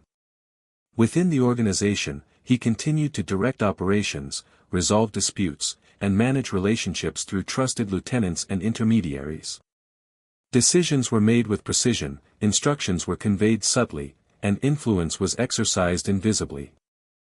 Associates quickly learned to interpret his signals, understand his expectations, and act in alignment with his strategic vision. This system of indirect management allowed the family to function smoothly while minimizing the risk of exposing Vincent to legal jeopardy. In effect, he had created a dual system, one visible to law enforcement, characterized by apparent eccentricity, and one operational, hidden, and highly effective. Wiretaps and covert surveillance were particularly challenging for law enforcement. Vincent's understanding of communication protocols, combined with his ability to operate through intermediaries, made it difficult for investigators to gather actionable evidence. Conversations were deliberately vague, meetings were held in locations designed to limit exposure, and the flow of information was carefully controlled. Even when law enforcement intercepted communications or observed gatherings, the true significance of these actions was often obscured by his outward appearance of disorientation. The genius of this approach lay in its consistency. By maintaining the act over years, Vincent created a narrative that appeared seamless, unremarkable, and, to many observers, credible. In addition to managing law enforcement perception, Vincent understood the broader legal and investigative context in which he operated. He was aware of the methods, limitations, and tendencies of the FBI, prosecutors, and other agencies. He anticipated their approaches, identified weaknesses in their procedures, and adapted his behavior to exploit gaps in oversight. This strategic understanding extended beyond individual actions to encompass the entire landscape of organized crime enforcement in New York. By comprehensively assessing risks, predicting investigative behavior, and controlling exposure, Vincent ensured that his influence remained intact while the family continued to operate effectively. The duality of Vincent's existence, eccentric in public, calculating in private, also provided a form of psychological insulation. By projecting apparent instability, he created a layer of separation between himself and both law enforcement and potential rivals. Observers were often distracted by the absurdity of his behavior, failing to perceive the underlying intelligence and strategic mastery. Within the family, associates were attuned to this distinction, understanding that the outward performance did not diminish the authority or decisiveness of the man orchestrating events. This careful calibration of perception and reality was central to his continued evasion of scrutiny and prosecution. Over time, the FBI intensified its efforts, deploying long-term monitoring strategies, undercover operations, and complex financial investigations. Yet Vincent's consistent management of appearances, combined with his strategic delegation and operational discretion, ensured that the true extent of his control remained difficult to document. Law enforcement faced a paradox: a man who appeared incapacitated in public yet exerted extraordinary influence behind the scenes. This paradox confounded investigators, delayed prosecutions, and contributed to the legendary status of the Chin. Vincent's ability to navigate this tension, balancing visibility with invisibility, eccentricity with control, and appearance with reality, demonstrated an extraordinary understanding of human psychology and organizational dynamics. The neighborhood itself played a crucial role in Vincent's ability to evade scrutiny. As the years of Vincent Gigante's leadership progressed, the quiet efficiency and subtle influence he had cultivated began to attract not only respect and fear from those within the underworld but also the concentrated attention of law enforcement and the legal system. The FBI, frustrated by their inability to secure concrete evidence of his direct involvement in organized crime, escalated their efforts, preparing cases and building surveillance dossiers in hopes of finally linking the enigmatic Chin to the operations of the Genovese family. The challenge, however, was immense. Vincent's carefully crafted public persona, his wandering in bathrobes, his incoherent mutterings, his seemingly absent-minded demeanor, made him appear incapable of orchestrating complex criminal enterprises. To the casual observer and even to some seasoned investigators, he seemed mentally unfit to manage anything more sophisticated than a simple errand. It was a perception that worked in his favor, one he had cultivated deliberately over decades. Courtroom proceedings during this time became a stage upon which both Vincent's brilliance and his eccentricity would be tested. Legal battles are rarely straightforward, and for a figure like Vincent, the stakes were exceptionally high. Prosecutors sought to pierce the veil of madness, to present him as a calculating criminal operating behind a mask of insanity. Defense attorneys, often working with Vincent's own guidance, leveraged the apparent inconsistencies of his behavior to reinforce the narrative of incapacity. Every gesture, every public appearance, and every prior interaction could be scrutinized, interpreted, and misinterpreted. Vincent approached these legal challenges with the same careful calculation that had defined his leadership: patience, subtle observation, and an understanding of human psychology. He recognized that courtroom outcomes depended as much on perception and narrative as they did on facts and testimony. The first step in these proceedings was the careful management of public and legal perception. Vincent's defense team, aware of the extraordinary influence of his eccentric behavior, emphasized his mental instability. Expert witnesses, psychologists, and psychiatrists were presented to the court, offering opinions based on observed behaviors, medical history, and interviews. Their testimony often highlighted the apparent disorientation, incoherence, and erratic conduct that Vincent had displayed publicly for years. To outsiders, these accounts painted a picture of a man incapable of the complex thought processes required to manage a vast criminal organization. It was a strategy that leveraged decades of meticulously cultivated perception, turning public performance into legal armor. At the same time, Vincent's awareness of courtroom dynamics allowed him to manipulate interactions subtly. He understood that jurors, judges, and even prosecutors were human, susceptible to impression, expectation, and subtle influence. In interactions within the courtroom, he could convey vulnerability, confusion, or disinterest in a manner that reinforced the narrative of incapacity. At the same time, he could convey quiet intelligence and understanding when advantageous, signaling to his team and select observers that he remained in control, even as the public and legal narrative suggested otherwise. This duality, a performance layered atop genuine intellect, created a complex dynamic that confounded the legal process and prolonged the ability of law enforcement to achieve decisive outcomes. The trials themselves were exercises in tension, strategy, and subtle power. Prosecutors presented evidence ranging from financial records to intercepted communications, attempting to construct a chain linking Vincent directly to criminal operations. Each piece of evidence required careful analysis, interpretation, and context. Vincent's defense, informed by years of meticulous observation, addressed these challenges with deliberate precision. Legal arguments emphasized doubt, ambiguity, and interpretation, framing evidence in a way that suggested coincidence rather than intent. Witnesses, often reluctant or intimidated, could be challenged subtly, their credibility questioned in a calm, methodical manner. The courtroom, in this sense, became another arena in which Vincent's mastery of perception and influence could be exercised without the need for violence or overt intimidation.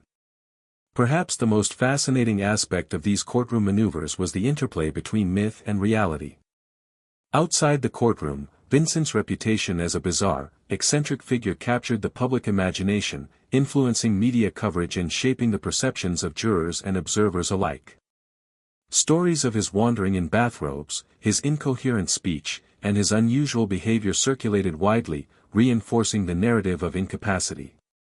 Yet inside the courtroom, behind the carefully structured arguments, Vincent's strategic mind remained fully engaged. He monitored proceedings, guided legal strategy through subtle cues to his attorneys, and ensured that the family's interests were protected. While the legal system grappled with Vincent Gigante's enigmatic presence, another powerful force began to shape the perception of the man the world had come to call the Chin. The media, always eager for sensational stories, found in him a character that seemed to straddle the line between reality and caricature. Newspapers, television broadcasts, and even magazines were fascinated by his unusual habits, the wandering in bathrobes, the incoherent muttering, the avoidance of typical social interaction, and the narrative that emerged was one of sheer eccentricity, a man perhaps incapable of orchestrating anything serious, let alone controlling one of New York's most powerful criminal organizations. The contrast between his public behavior and the reality of his influence was stark, and the media, hungry for attention-grabbing headlines, amplified the mythology, often neglecting nuance in favor of spectacle. Yet for Vincent, this attention was not an obstacle, it became a tool, a mechanism that further obscured his true genius. Imagine the Manhattan streets as the backdrop for this drama, a city alive with light, sound, and motion, bustling with pedestrians, taxis, and the ordinary rhythms of daily life. Against this familiar tapestry, Vincent appeared an anomaly. Passers-by might see him wandering purposefully yet aimlessly, a threadbare bathrobe flapping in the breeze, eyes downcast, muttering phrases that seemed nonsensical. To the casual observer, he was a harmless, eccentric figure, perhaps lost in his own mind. The media quickly seized upon these moments, framing them as evidence of instability, irresponsibility, or even mental illness. This portrayal, though exaggerated, was compelling. It created a story that the public could easily understand, a supposedly brilliant criminal reduced to the absurd, a man of immense potential rendered harmless by his eccentricities. But the truth behind the performance was far more complex, and Vincent understood the power of this duality better than anyone. The disparity between myth and reality was a recurring theme in the coverage of Vincent's life. Journalists often focused on the spectacle of his public appearances, reporting the bizarre details with dramatic flair. Articles described his aimless wandering, the bathrobe, the muttering, and the occasional odd gesture, often painting him as unhinged. Yet these reports rarely captured the private reality, Vincent's careful orchestration of operations, his subtle influence over the family's affairs, and the calculated intelligence that guided his decisions. This gap between perception and reality worked to his advantage. While law enforcement and rivals may have been misled by the public image, his inner circle understood the distinction. They knew that beneath the facade of madness lay a disciplined mind, capable of guiding a complex organization with precision and subtlety. Media coverage also played a role in shaping public fear and fascination. The image of the Chin wandering the streets became a story that could be easily sensationalized, feeding a narrative of unpredictability, danger, and intrigue. Headlines emphasized strangeness over substance, anecdotes over analysis, and spectacle over fact. For the general public, this portrayal reinforced the mystique of Vincent Gigante, transforming him from a criminal figure into a near-mythical character. People were intrigued by the contradictions, the man who appeared incapable of rational thought yet exerted control over powerful criminal networks, the figure who seemed absent-minded but operated with unparalleled precision. This duality became central to his legend, a story that captivated audiences while shielding the underlying reality of his intelligence and strategic mastery. Yet Vincent was not merely a passive subject of media portrayal, he understood and, in subtle ways, managed it. He recognized that perception, once formed, could influence behavior, shape expectations, and control outcomes. By maintaining a consistent public persona, he allowed the media to reinforce the narrative of eccentricity, which in turn misdirected investigators, rival gangsters, and even casual observers. Every carefully staged appearance, every deliberate moment of incoherence, every public gesture was part of a broader strategy of misdirection and control. In this sense, the media became an unwitting collaborator in the maintenance of his power, broadcasting the story he wanted the world to see while leaving the reality largely hidden. The psychological impact of this media narrative extended beyond public perception. Law enforcement, pressured to act on visible signs and public reports, often found themselves misled by the dramatization of Vincent's behavior. Investigators faced the paradox of a man whose outward appearance suggested incapacity yet whose influence and decision-making capacity were undeniable. This cognitive dissonance complicated legal strategies, delayed prosecution, and contributed to the mythos that surrounded him. Vincent's ability to manipulate perception, both in the media and in law enforcement, highlights a level of strategic foresight that few could match. By the 1980s, Vincent Gigante had reached a level of influence within the Genovese crime family that few could rival. The careful cultivation of his public persona, combined with decades of meticulous observation and strategic action, allowed him to consolidate power over one of the most formidable criminal organizations in New York. While the world saw him as the eccentric, wandering figure of Greenwich Village, muttering to himself in a bathrobe, seemingly lost in thought, the inner workings of the family revealed a man whose intellect, foresight, and psychological mastery orchestrated every detail. He had become the unseen architect of operations, alliances, and financial control, guiding a complex empire from the shadows while maintaining the protective cover of his peculiar public persona. The consolidation of power required an understanding of both internal dynamics and the broader criminal landscape. Within the family, Vincent had established a hierarchy that was carefully balanced to maintain loyalty, manage ambition, and neutralize potential threats. Trusted lieutenants carried out daily operations, enforced discipline, and oversaw revenue streams, all under his subtle guidance. Vincent rarely needed to intervene directly, instead, he relied on his ability to influence through suggestion, observation, and psychological nuance. Every decision, every action taken by his associates was shaped by his strategic direction, ensuring that the family operated efficiently and cohesively. This approach allowed him to extend his influence across the organization while maintaining an appearance of passivity and harmlessness to outsiders. Territorial control was a critical component of Vincent's consolidation strategy. Manhattan, Brooklyn, and other boroughs contained lucrative opportunities in gambling, loan sharking, extortion, and other revenue-generating operations.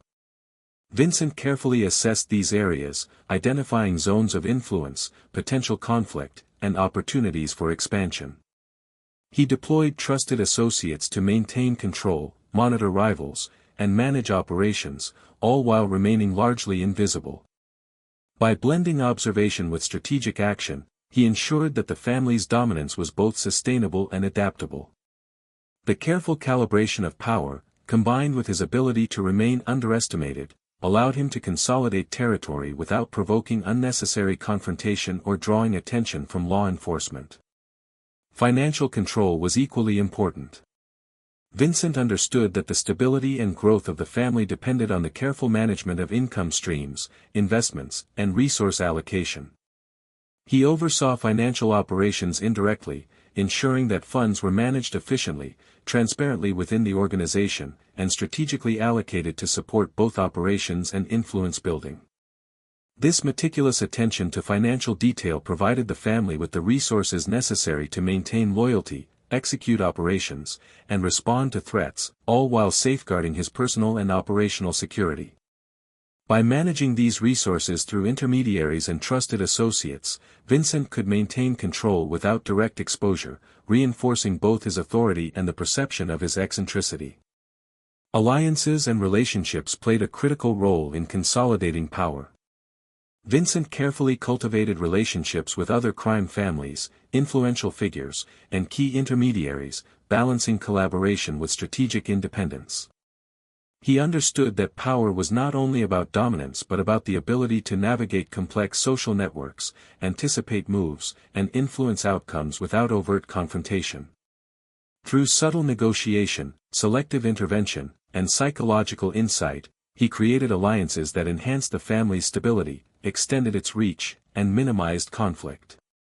These relationships were reinforced by a combination of respect, perceived authority, and strategic management of perception, ensuring that the Genovese family maintained its position at the center of New York's organized crime landscape. Vincent's approach to leadership emphasized subtlety and foresight. He recognized that overt displays of power could provoke rivalry, attract law enforcement attention, or destabilize internal cohesion. By contrast, quiet influence allowed him to shape outcomes without exposing himself or the organization to unnecessary risk. Associates understood his expectations intuitively, responding to cues that were often imperceptible to outsiders. This invisible guidance reinforced loyalty, encouraged initiative within defined boundaries, and created a system in which Vincent's authority extended far beyond what was visible. His mastery of indirect control demonstrated that the most enduring power often lies in perception, subtlety, and the careful orchestration of human behavior. The consolidation of power was also marked by Vincent's ability to anticipate and mitigate threats. Rival families, ambitious subordinates, and law enforcement all posed potential challenges. He monitored these pressures continuously, using observation, intelligence gathering, and psychological insight to neutralize threats before they could destabilize the organization. By identifying vulnerabilities, assessing motivations, and guiding outcomes subtly, Vincent maintained both security and influence. His strategic foresight allowed the family to operate effectively even under intense scrutiny, ensuring that stability and authority were preserved across multiple levels of operation. In addition to internal and external strategy, Vincent's public persona continued to serve as a powerful tool. His eccentric behavior, wandering the streets, appearing confused, and muttering incoherently, was more than a quirk, it was a strategic asset. By reinforcing this image consistently, he created a protective narrative that misled law enforcement, rivals, and casual observers. The public perceived a man harmless, unpredictable, and perhaps incapable of complex decision-making, while in reality, he exercised control with precision and authority.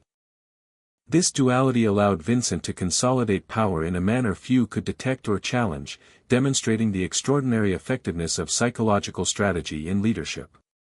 The family's operations during this period were expansive and diversified. Vincent oversaw, indirectly, gambling rings, loan sharking, union influence, and other ventures that generated significant revenue. Each operation required careful coordination, oversight, and risk management.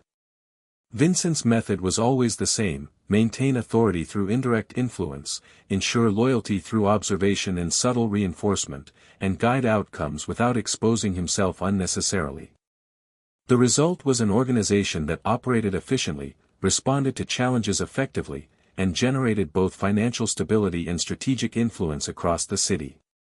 Vincent's ability to manage both people and operations simultaneously was remarkable. He understood that influence could be maintained not only through authority but also through the perception of intelligence, unpredictability, and foresight. Associates recognized that their decisions, actions, and alliances were being subtly guided, often without explicit instruction. This system created a culture in which loyalty and efficiency were encouraged, while missteps or disloyalty carried consequences that were often psychological rather than overtly violent. The result was a disciplined, cohesive organization that operated under his direction while maintaining a degree of autonomy, reinforcing the perception of decentralized activity while ensuring centralized control. By the end of this period, Vincent Gigante had achieved a level of power and consolidation that was both profound and largely invisible. The Genovese family operated as a cohesive, efficient, and strategically positioned organization, guided by a leader whose genius lay not in spectacle or force, but in subtlety, foresight, and the careful orchestration of perception and influence.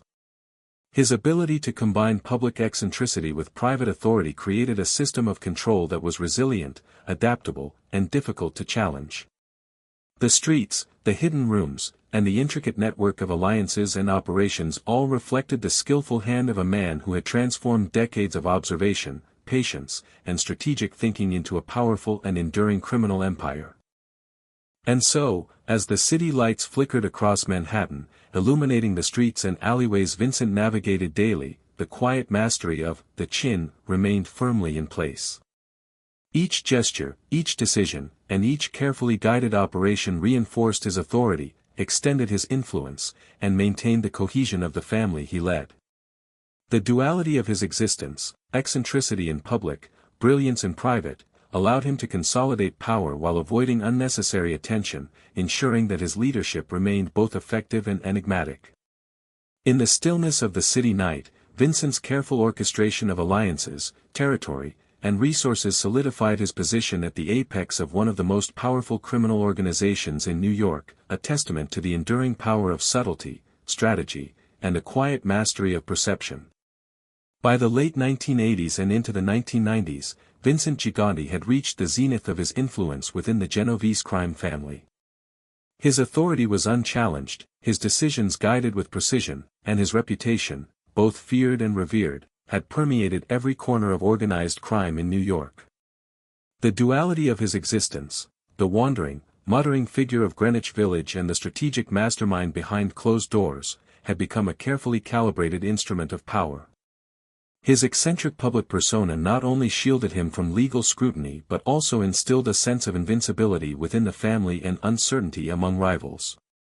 Those who observed him from a distance were confounded by the contradictions.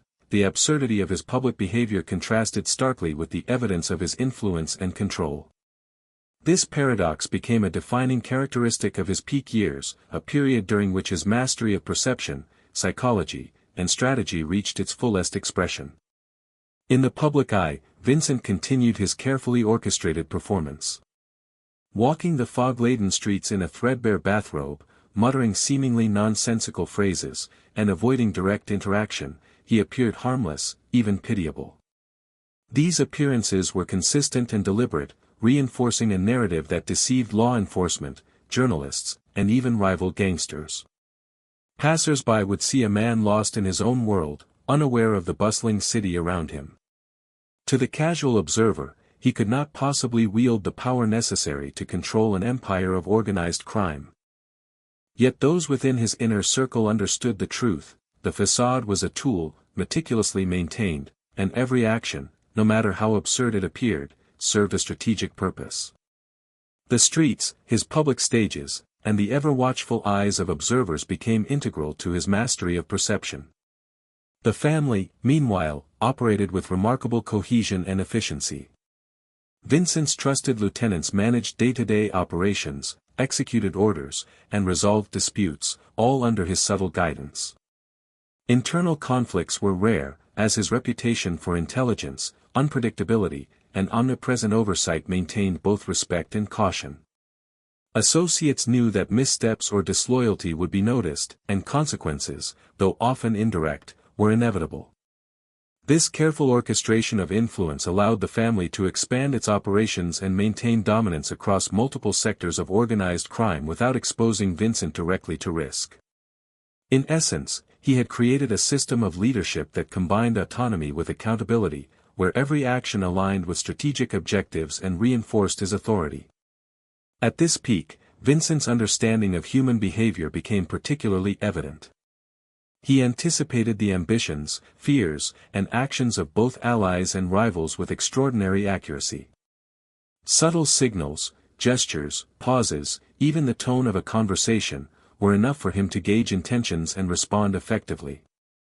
This skill allowed him to preempt potential challenges, neutralize threats before they escalated, and guide decision-making in ways that reinforced stability.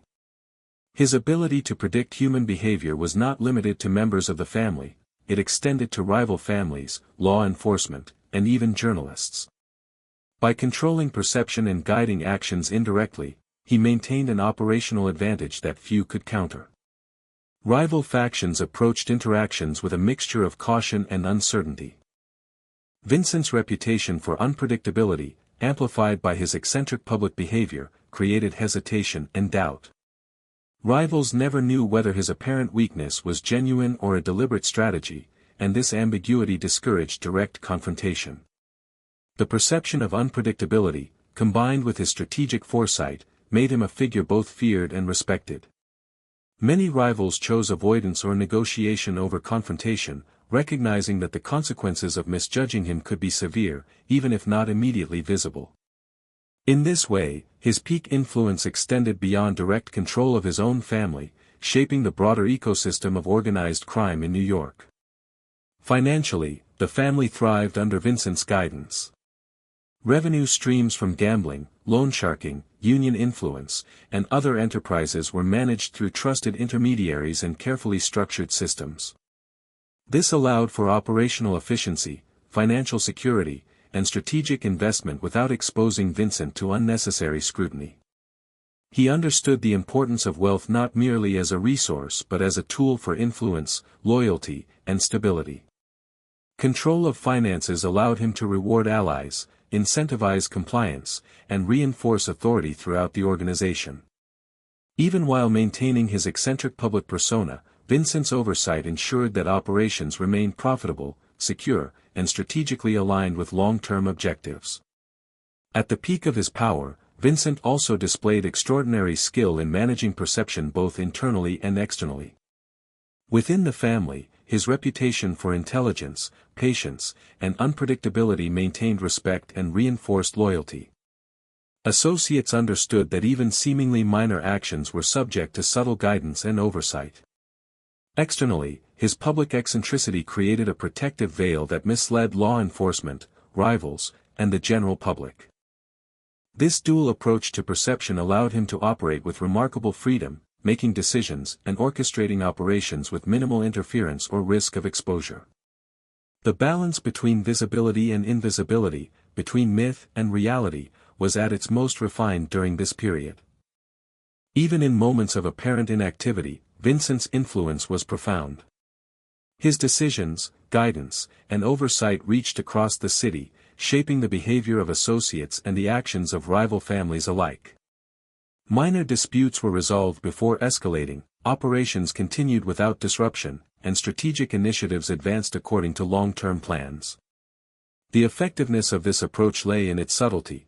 Few could trace the source of influence directly to him, yet the outcomes consistently reflected his direction. This ability to shape events indirectly, through perception and subtle intervention, was a hallmark of his genius and a key factor in the stability and dominance of the family during these years. The psychological impact of Vincent's dual persona on both allies and rivals was significant. Allies internalized the understanding that authority extended beyond direct observation, reinforcing loyalty and careful adherence to expectations. Rivals were confounded by the contradiction between apparent incapacity and actual influence, often hesitating or miscalculating in their attempts to challenge him.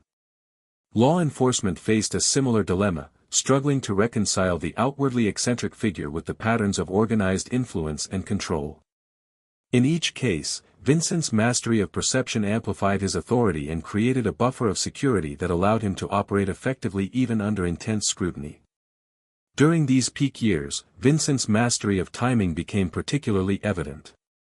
He understood when to intervene, when to observe, and when to allow situations to develop without interference. This strategic patience minimized risk while maximizing influence. Subtle interventions were often sufficient to redirect actions, resolve disputes, or neutralize threats, reducing the need for overt displays of force. Associates learned to act within the framework he established, ensuring that operations proceeded efficiently while maintaining alignment with long-term strategic goals. This approach created a resilient, adaptive organization capable of weathering internal and external pressures without destabilization. Vincent's peak authority also reinforced the mythology of the chin. The contrast between his eccentric public appearances and his private mastery of the family's operations contributed to an aura of invincibility. The myth of the wandering, incoherent man obscured the reality of his strategic brilliance, making him both unpredictable and untouchable. Rivals and law enforcement alike were forced to navigate a world in which appearances were deliberately misleading, creating caution, hesitation, and uncertainty that further solidified his dominance. The perception of invincibility, carefully cultivated and reinforced over decades, became an essential component of his authority and operational security. By the height of his influence, Vincent Gigante had achieved a level of control, perception management, and strategic mastery that few leaders, criminal or otherwise, could rival. The family he led operated efficiently, disputes were resolved subtly, and revenue streams were managed with precision. Rivals were deterred by uncertainty, associates were guided through subtle influence, and law enforcement remained misled by appearances. His dual persona, the public eccentric and the private mastermind, allowed him to consolidate power, maintain stability, and navigate complex threats simultaneously.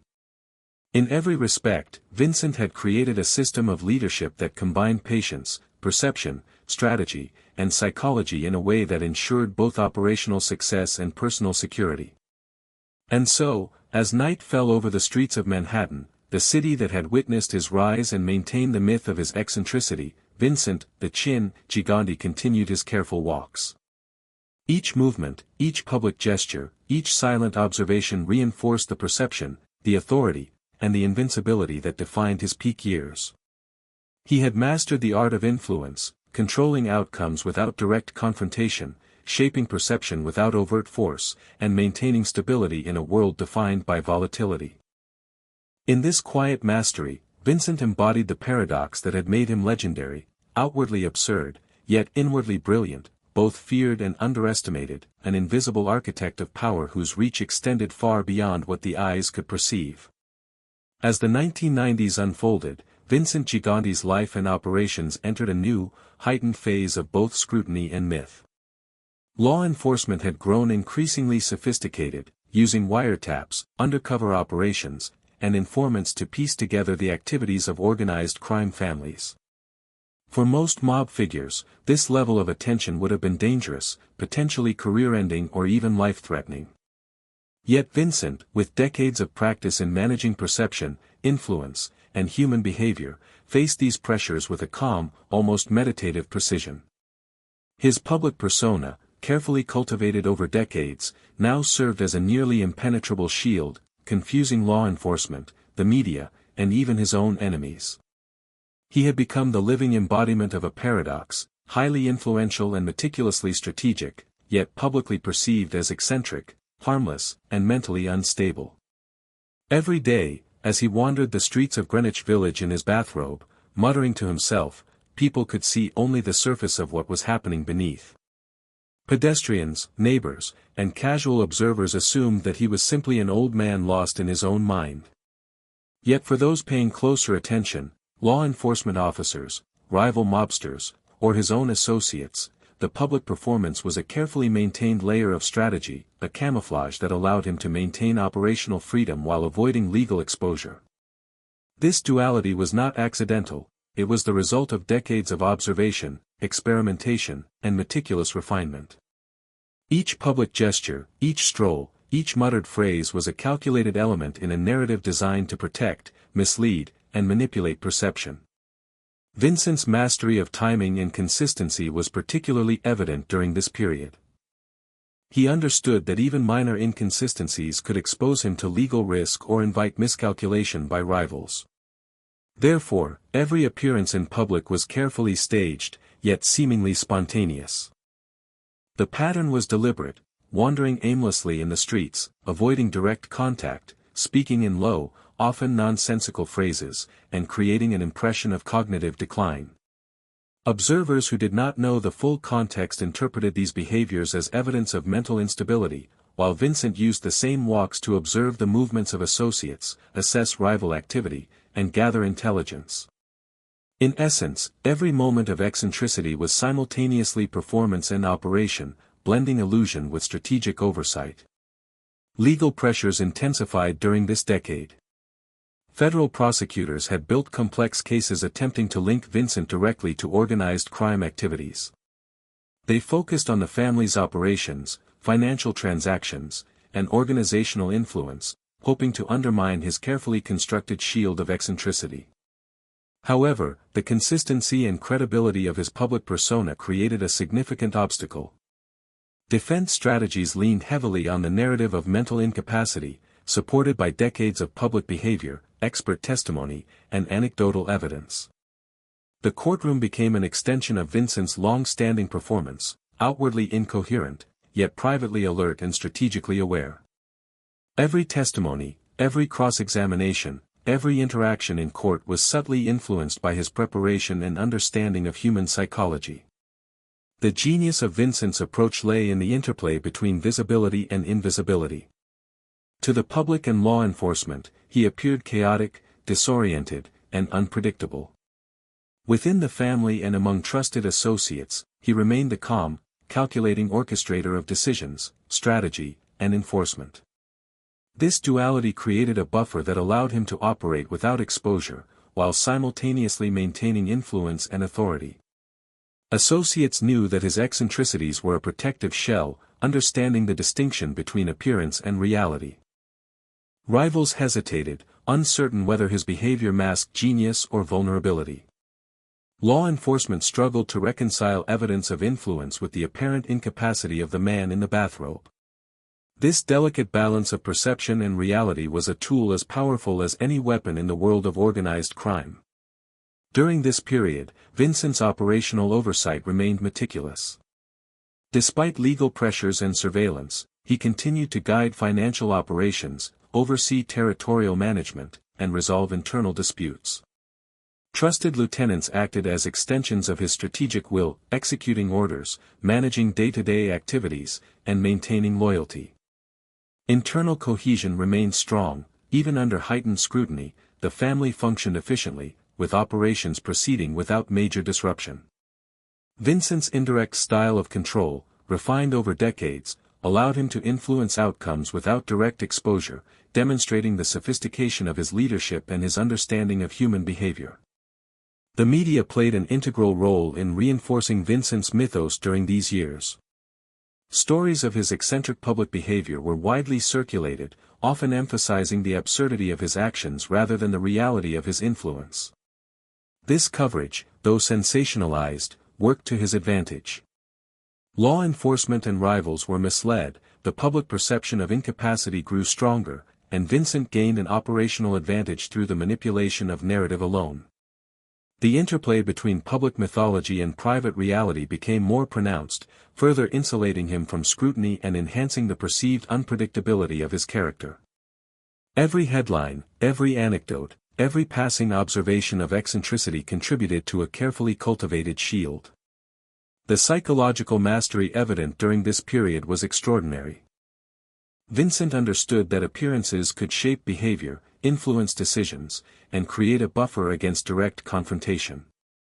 His public oddities created doubt, hesitation, and confusion among adversaries and law enforcement alike. Internally, associates internalized the awareness of his strategic oversight, understanding that even minor deviations could be monitored and corrected. This created a disciplined, loyal, and responsive network that operated efficiently under the perception of freedom, reinforcing the effectiveness of Vincent's leadership while minimizing exposure to risk. Even as federal cases intensified, Vincent's patience and foresight were apparent. Legal strategies were carefully crafted to leverage perception, exploit doubt, and protect operational interests. Witnesses were managed, public appearances were controlled, and operational continuity was maintained. Vincent had long understood that time could be an ally, legal processes were slow, investigations could be misled, and perception could be shaped in a way that prolonged his ability to operate freely. By sustaining his public persona and simultaneously orchestrating operations from behind the scenes, he maintained a position of authority and influence that few could challenge. The culmination of these pressures highlighted the duality that defined Vincent's life. Outwardly, he remained eccentric, wandering, and seemingly incapable of strategic thought. In reality, he continued to exercise control over a powerful criminal organization, maintain operational stability, manage allies and adversaries, and navigate legal challenges with remarkable precision. The contrast between perception and reality was a testament to his strategic intelligence and mastery of human behavior. In every respect, Vincent's ability to maintain authority while evading direct exposure illustrated the extraordinary sophistication of his approach. By the mid-1990s, Vincent Gigante had reached a point in which the dual nature of his existence, the eccentric public figure and the strategic private mastermind, was fully entrenched. Law enforcement, prosecutors, and the media were compelled to acknowledge the paradox, balancing reports of eccentricity with evidence of operational influence. Associates and subordinates operated under a system of subtle guidance, maintaining loyalty and efficiency while remaining aware of the breadth of Vincent's oversight. The interplay of perception, strategy, and psychological control allowed him to sustain operational dominance while minimizing vulnerability, solidifying his place as one of the most enigmatic and skilled figures in the history of organized crime. And so, amid the quiet streets of Greenwich Village, the muted hum of traffic, and the glow of street lamps, Vincent, the Chin, Gigante continued his deliberate walks. Every muttered phrase, every aimless step, every carefully maintained gesture served multiple purposes: performance, misdirection, observation, and strategic influence. The brilliance of his approach lay in the integration of public illusion with private mastery, enabling him to navigate the intensifying pressures of legal scrutiny, maintain operational control, and preserve the mythology that had protected him for decades. In this way, Vincent's late career was defined not only by authority and influence, but by the extraordinary art of sustaining perception, managing risk, and orchestrating human behavior in a world of relentless scrutiny and perpetual danger. As the years of Vincent Gigante's life drew toward their inevitable conclusion, the city around him remained both familiar and indifferent, a backdrop to the quiet unfolding of his final chapter. Manhattan, with its labyrinthine streets, the hum of traffic, the flicker of neon lights, and the muted chatter of night, had been both stage and sanctuary for decades. It had witnessed the rise of a man who had mastered the art of perception, influence, and human behavior, and now it quietly observed the final act of a life defined by paradox. Vincent, still moving through these streets in his signature bathrobe, muttering to himself in a cadence that had become emblematic, seemed to exist simultaneously within two worlds, the one visible to the public and law enforcement, and the one governed by strategy, calculation, and quiet mastery. In his final years, the duality that had defined Vincent's existence, the public persona of eccentricity and the private brilliance of strategy, remained remarkably intact, though tempered by age, health, and the cumulative weight of decades in a world defined by danger and scrutiny. The performance of madness, perfected over decades, was now tinged with the natural frailties of aging.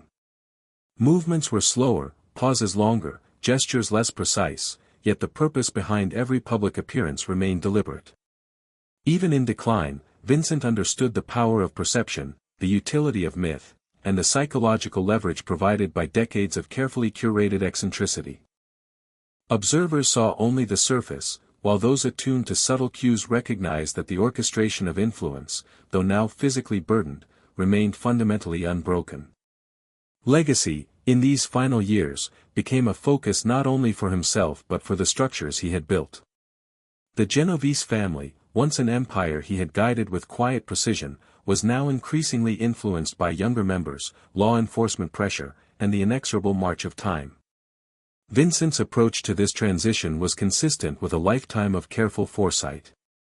He relied on trusted lieutenants, subtly reinforcing loyalty, maintaining operational cohesion, and ensuring continuity. Decisions were made with long-term stability in mind rather than immediate gratification.